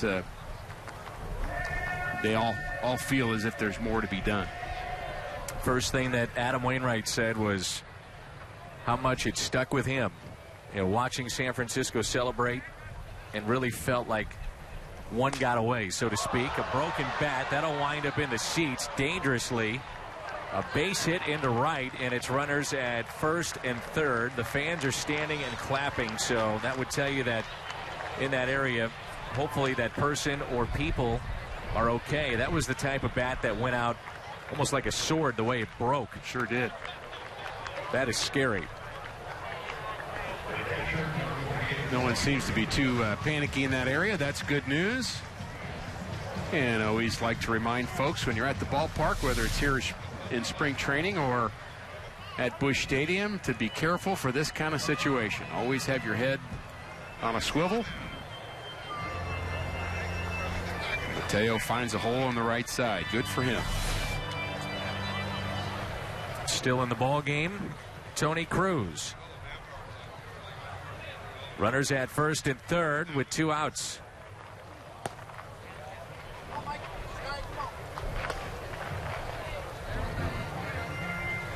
Imagine you leave Cruz in as long as Garcia is out there, just to make sure everything's kind of normal for him and they get to work together as much as possible. Here's a 1-0 pitch. And we'll probably see Rob Johnson before too long.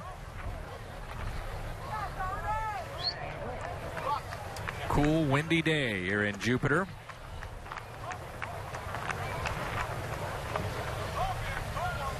Mention how this will be the final season for Davey Johnson as the manager of the Nationals, and Tim McCarver, Hall of Fame broadcaster, this morning announcing that this will be his final season behind the microphone, at least doing Fox Saturday Baseball. That's ripped down the right field line, but out of play.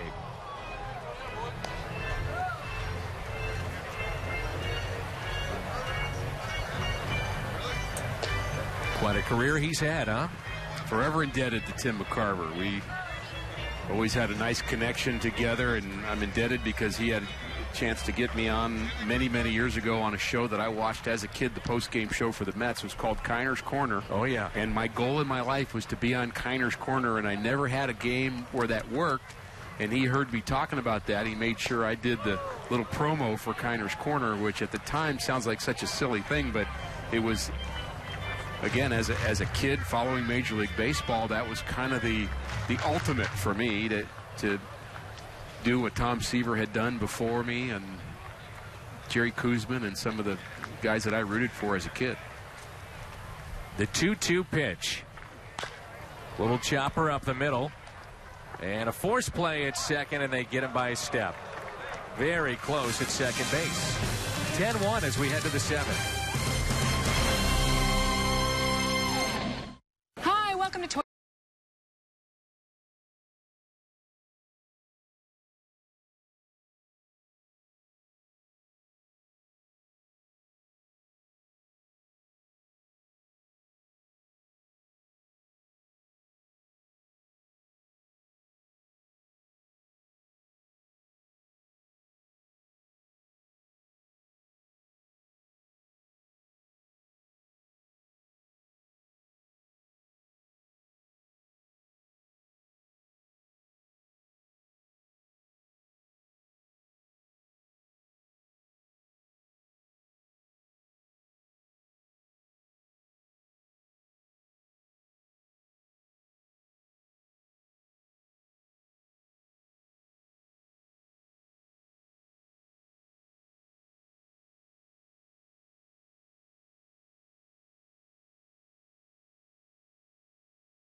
fan has an alternate jersey on, getting ready to sit down. And you can see it pictured there, bottom left portion of your screen. And you'll take home that jersey presented by Lumiere Place Casino and Hotels. It'll be a history-making night. First time the Cardinals will wear that uniform on April 13th. With St. Louis in the front, the piping as you see there. Also see the new hats that the Cardinals are wearing in batting practice. That gentleman is wearing it there. He is decked out, ready to go. He's our model today, isn't he? I like the new uniforms. I think they're going to be sharp, and I love the kind of the play on Cardinal history that you get a sense of with those particular jerseys. I can tell you this, Bill DeWitt, the Cardinals president, did extensive research into figuring out the history of St. Louis on the front. And that cream color, that a good example would be like the Giants, what they wear, those white or cream colored base jerseys. So you're trying to mix in the modern technology and the coolness of literally staying cool with the fabric that they use for the material for the uniforms, but then also to reflect to the past and seeing the St. Louis in the front, the piping. And you also notice on the uniform there on Jaime Garcia, the bird along with the bat, but especially the bird, is actually slightly bigger this year. They wanted that to stand out a little bit more, so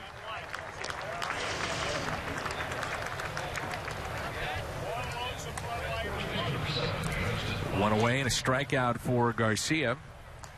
I know a lot of fans have asked Rick for us about Stan the Man. The Musial harmonica as well as the Musial statue giveaway later in the season, that was on the promotional schedule prior to Stan's passing. And a lot of fans have said, okay, you got the greatest Cardinal of them all. Is there going to be something done that's special for Stan? Our understanding is this. Opening day will go on, and clearly we're going to miss Stan Musial. No doubt.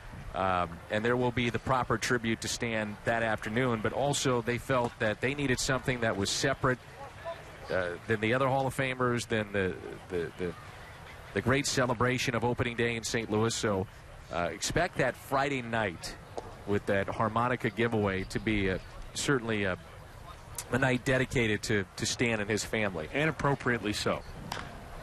Ground ball to short. High throw and out at first. Nice play by Ty Wigington.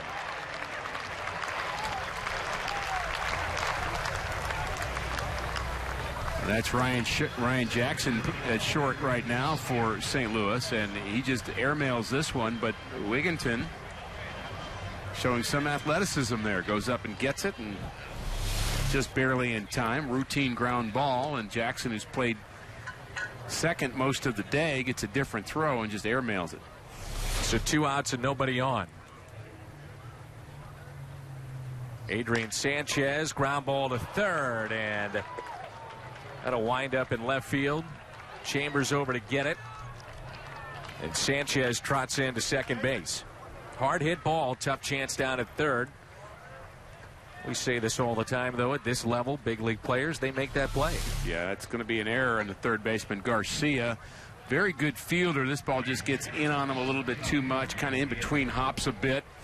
And as you mentioned, was hit hard, but I think he will stand in line and say that's an error.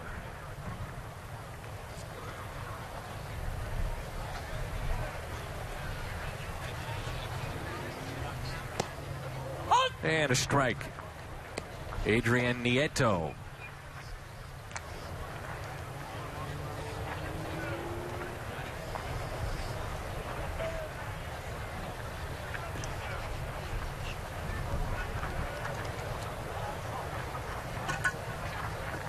Oh, 1 pitch. Little chopper, and Garcia gloves, throws for the second time, and it's a strike to Wigington at first. Nice outing by Jaime Garcia with 6 hits allowed and only 1 run. It's 10-1. Time to stretch.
It's 10-1 in favor of St. Louis as we move to the home half of the 7th.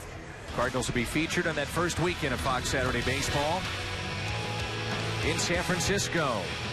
April 6th, full slate of games, and the Cardinals and Giants featured on Fox.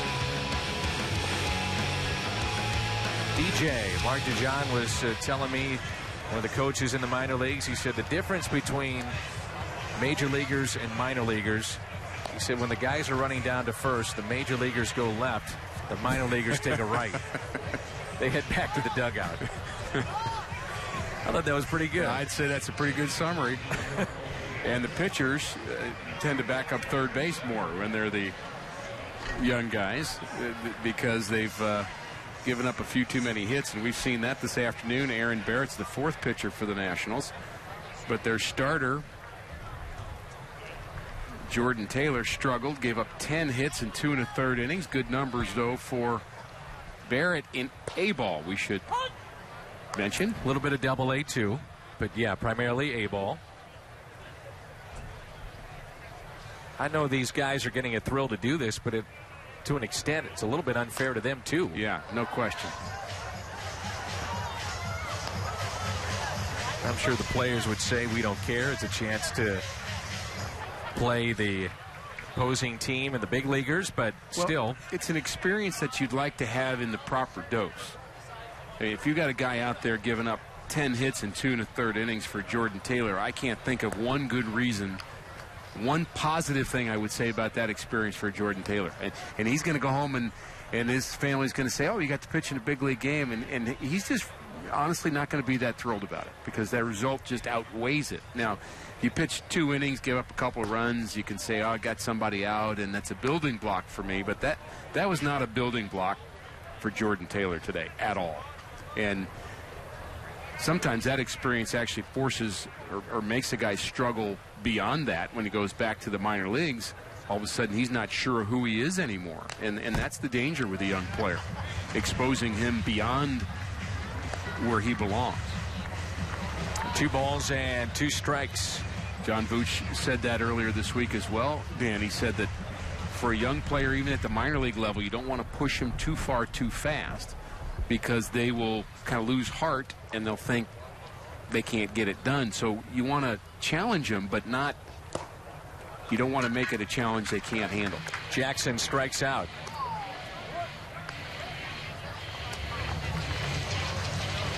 And yet you see a trend in baseball. Washington at the forefront of this. Obviously the Angels too with Mike Trout. We have seen this influx of great talent come in the last year or so, and you look at the ages, Rick, these guys are, I mean, look at Baltimore. They got a couple of guys that are 20, 21. Trout, 21. You've got Steven Strasburg, a young age. Garcia makes this close. Interesting to see him still hitting in this game. It's like he'll go 8. There's no action in the Cardinal bullpen. Well, there's a different. Harper is 20. Let's just say Jordan Taylor is not the same as Mike Trout in terms of your average 21-year-old. And I think that's the trying to recognize when a guy is past maybe where, you know, it has enough ability to get past kind of where his age group is, and he will succeed and be able to handle it well. The Nationals had that issue with not only Strasburg, but also with Bryce Harper. Is he ready or isn't he? And there's a lot of debate about that. But, you know, they just felt like he had the makeup and the personal development that goes along with the physical development to be ready to handle it. Here's the 0-1 pitch. And it's quickly 0-2. George Kissel always used to say you want a player, before he gets to the big leagues, to have failed once. But the corollary to that is you don't want him to fail at the beginning. You don't want to put him in a place where he can have some success, then test him, and then see how he recovers. That was Adam Melker. He grounds out. Fine play down at third. It's 10-1 as we head to the 8th.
Spring training 2013, and as you were just talking about him, the great George Kissel. Very much missed around the Cardinal organization. George, I would say the greatest teacher of baseball that I was ever around. Ran the minor leagues for years here with the Cardinals. Helped develop a lot of players into managers ultimately. Worked with Jose Oquendo, Sparky Anderson. The list really goes on of people that he helped influence, not only teaching people to play, but teaching people to teach. And along with Dave Ricketts, two dear friends that I miss very much. So Jaime Garcia pitching into the 8th. Cardinals have a right-hander throwing in the pen.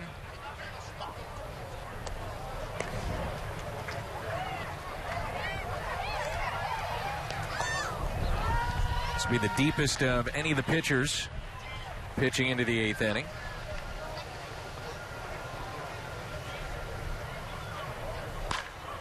Ground ball, that's backhanded down at third. One away. Garcia peeking into the dugout to see if this is it. 81 pitches, low pitch count for Garcia. That's such a good sign. Only the 4th inning did he have more than 13 pitches. And 13's kind of a normal inning, and you could be happy with 13 pitch innings, and a lot less than that in this game for Garcia. Of course, the talent not great here today from the Nationals' point of view, but you still have to get the job done. And isn't this, though, a great example of just how good these guys are? Yes, no question. Jaime Garcia is making this look simple. Well, what you see from younger players is flashes of brilliance. It's not as if they can't ever do it. I mean, you could see a guy like Michael Taylor here at the plate all of a sudden turn on one and hit a bullet, and you say, wow, this guy's talented. He just hit a 90-mile-an-hour fastball. And he could do that. But he's not going to do it as consistently as the big league players do. And there's a strikeout for Garcia.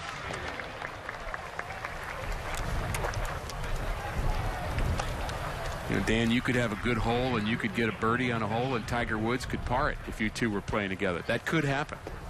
Doubtful, but could. It could happen. I've seen you play, seen him play. You could get a par. You could make a birdie, and you'd say, well, I just did better than Tiger Woods on that hole, but I wouldn't bet on you for 18. Sorry to say. Shocking to hear you say that. By the way, I wouldn't bet on you either. Nor should you. Did you mention that you had a 79 the other day? That's why I brought up that sport, just so you would find a way to get that into the telecast. Mm-hmm.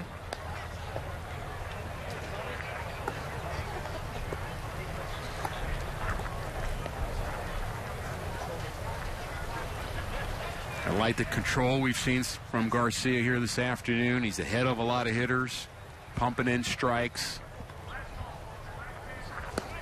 Off-speed pitch that time. 1 ball and 2 strikes. Showing a good changeup, too. He has a couple strikeouts on changeups, and he's disguising it well. That pitch there, the changeup should be slow, but not too slow. And it's about 7 or 8 miles an hour slower than his fastball today, and I think it's just been well disguised. And then he comes back with the 89, and he freezes Dustin Hood.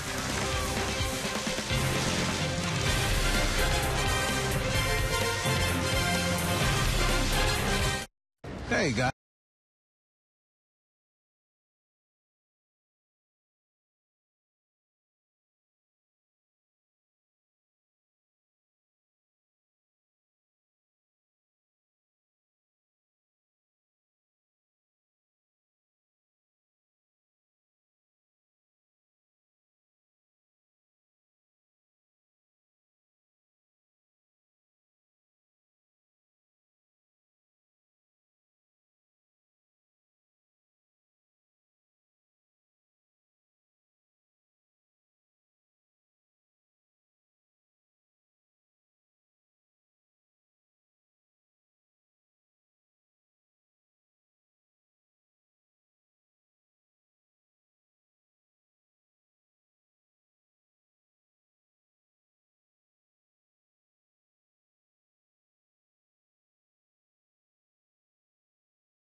Won St. Louis. They've out-hit the Nationals 14-6 in support of their starter Jaime Garcia, who is very sharp. He got the glad hand. His day is through, but Shane Robinson is our Budweiser player of the game. 2 for 3, a couple of RBIs, scored 2 runs. He was the starting center fielder, and he has continued his torrid spring pace, batting over .430, and he's our player of the game today. But plenty to choose from. A lot of offense for the Cardinals. And a beautiful afternoon for baseball, and it's been all St. Louis. Patrick Lehman will be pitcher number 5 for the Nationals. Here's a guy that actually played at a higher level in the minor leagues a year ago in AAA Syracuse. And some decent numbers. ERA in the mid-3s.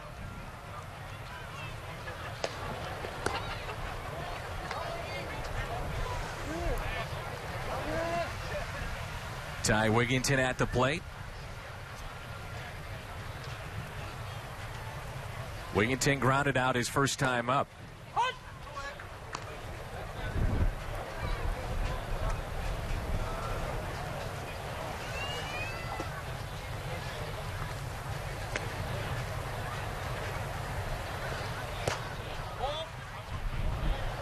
Really not a lot of question marks remaining with this team as far as the roster is concerned. Rick, we know that Shelby Miller has been announced as the number 5 starter.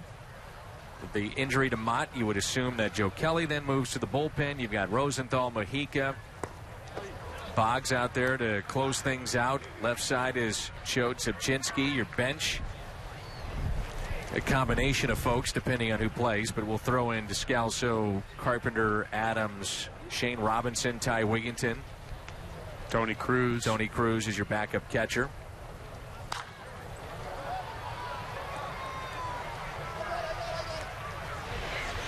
Popped up into foul ground, and Wigginton pops out.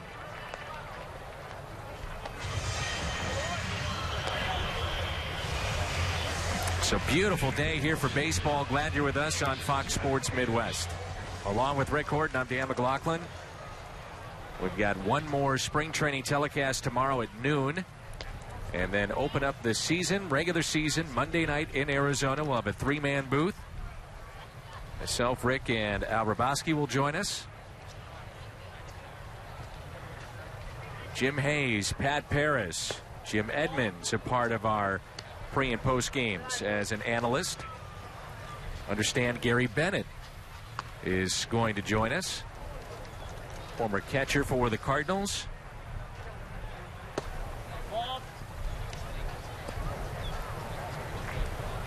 Gary, one of the guys that, you know, a lot of fans at times they get overlooked because they're a backup catcher. They don't play every day, but did make quite the impression with his teammates and certainly many of us that are around the club every day. Yeah, Gary, very likable guy. He's a big hit at the fantasy camp that we have every January. Dan, you had a chance to be there again this year and lived out my dream. And I have a picture of you catching Randy Flores. Yes. And that's going to go up on my wall. I'm going to make a big, maybe mural, perhaps, of that moment that's frozen in time for me.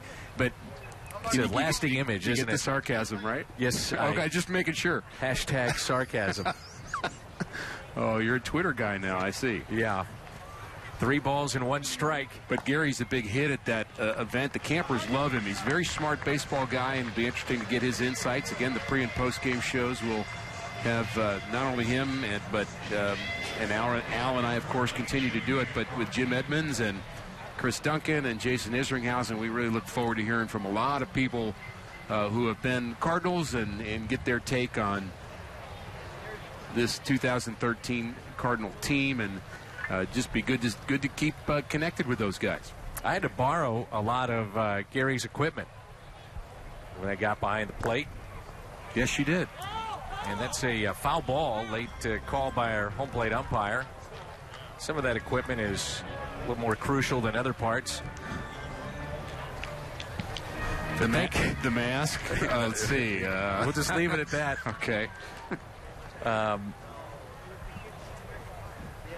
And that was just to warm up Randy Flores. Now, Randy, no, I went into I had a half inning. Oh, you did. You had a half inning. Yeah.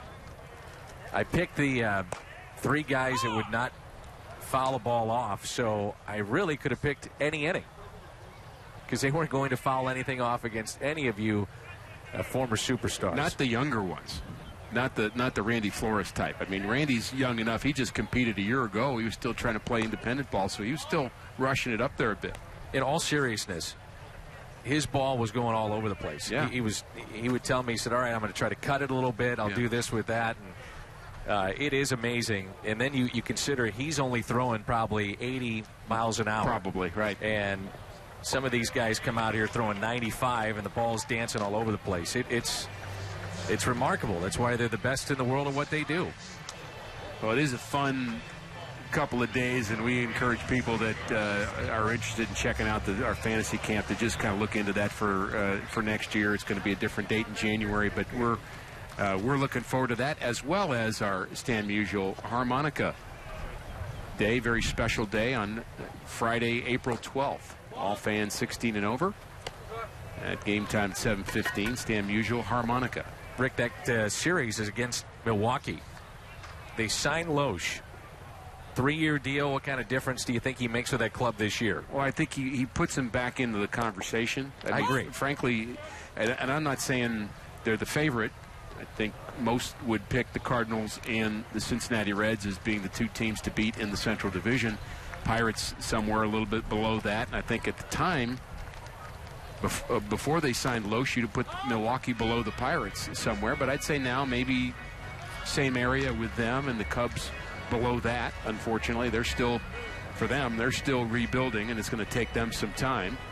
But you still have to play the game. Of course, Houston not in the division anymore, and they're going to, I would say, take their lumps in the American League West. Why don't you go out on a limb? Yeah. Well, I trying to be nice about Make it, but a bold statement. They're going to get some lumps.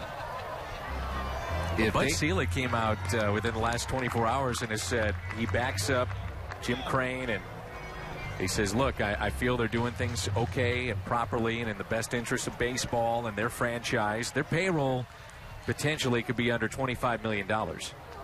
And the Players Union takes a hard look at that. Also taking a hard look at what's happening down I-95 with the Florida Marlins, or Miami Marlins, and gutting that team, future salary of $160 million off their payroll.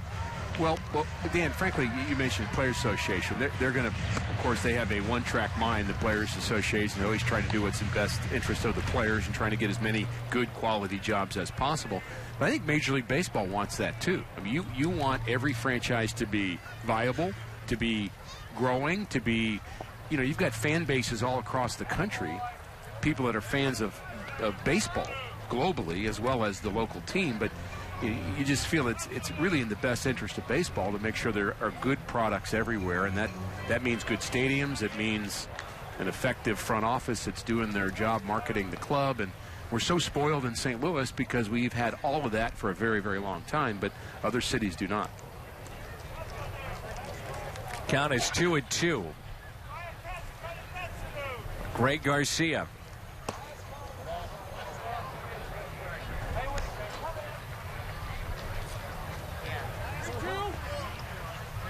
And there's that one-year period where they go to the American League West, and their fan base, I think, would be excited about seeing some of the players that they wouldn't normally have a chance to see. And you'd have to figure big crowds when the Yankees and Red Sox come through. But then after that year, you got to wonder what's going to happen. The fan base, and will they come back? A liner that's caught it short, and that'll send us to the ninth. It's 10-1 St. Louis.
Beautiful day here in Jupiter, Florida.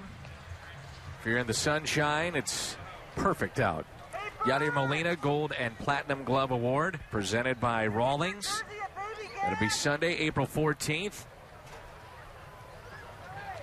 First 25,000 fans will take home that Gold and Platinum Glove Award. Special presentation for Yachty prior to the game on that Sunday afternoon. Here's Billy Burns. He's at the plate, and on the mound, Fernando Salas.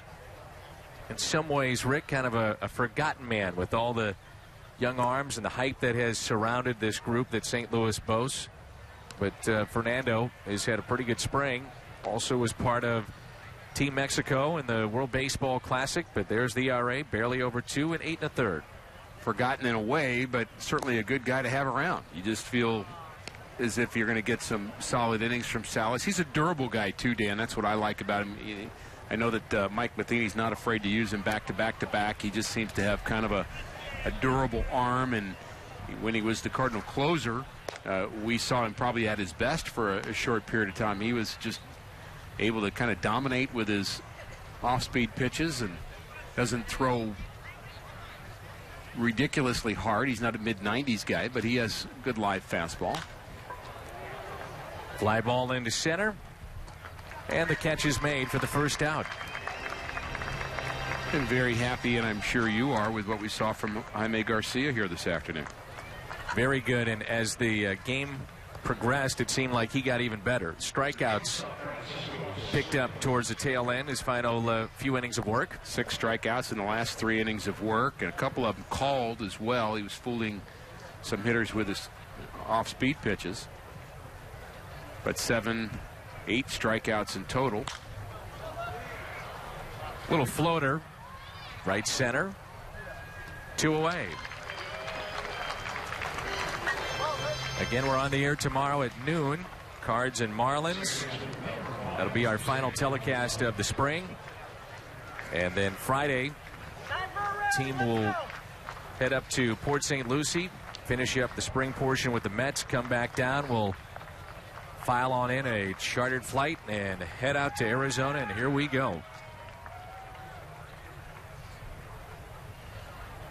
I think everybody's looking forward to breaking camp and getting this started for real. No question about it. Looking forward to opening day with you and Al Raboski and I doing a 3-man booth that opening day. Looking forward to calling that first game, getting it underway for real, and kind of starts in January, doesn't it, with winter warm-up and caravan and the fantasy camp and the Cardinal cruise and the baseball writers dinner, and it just kind of flows into spring training, and next thing we know it's April, and it's time for another big league season. He's on the Cardinals cruise this year.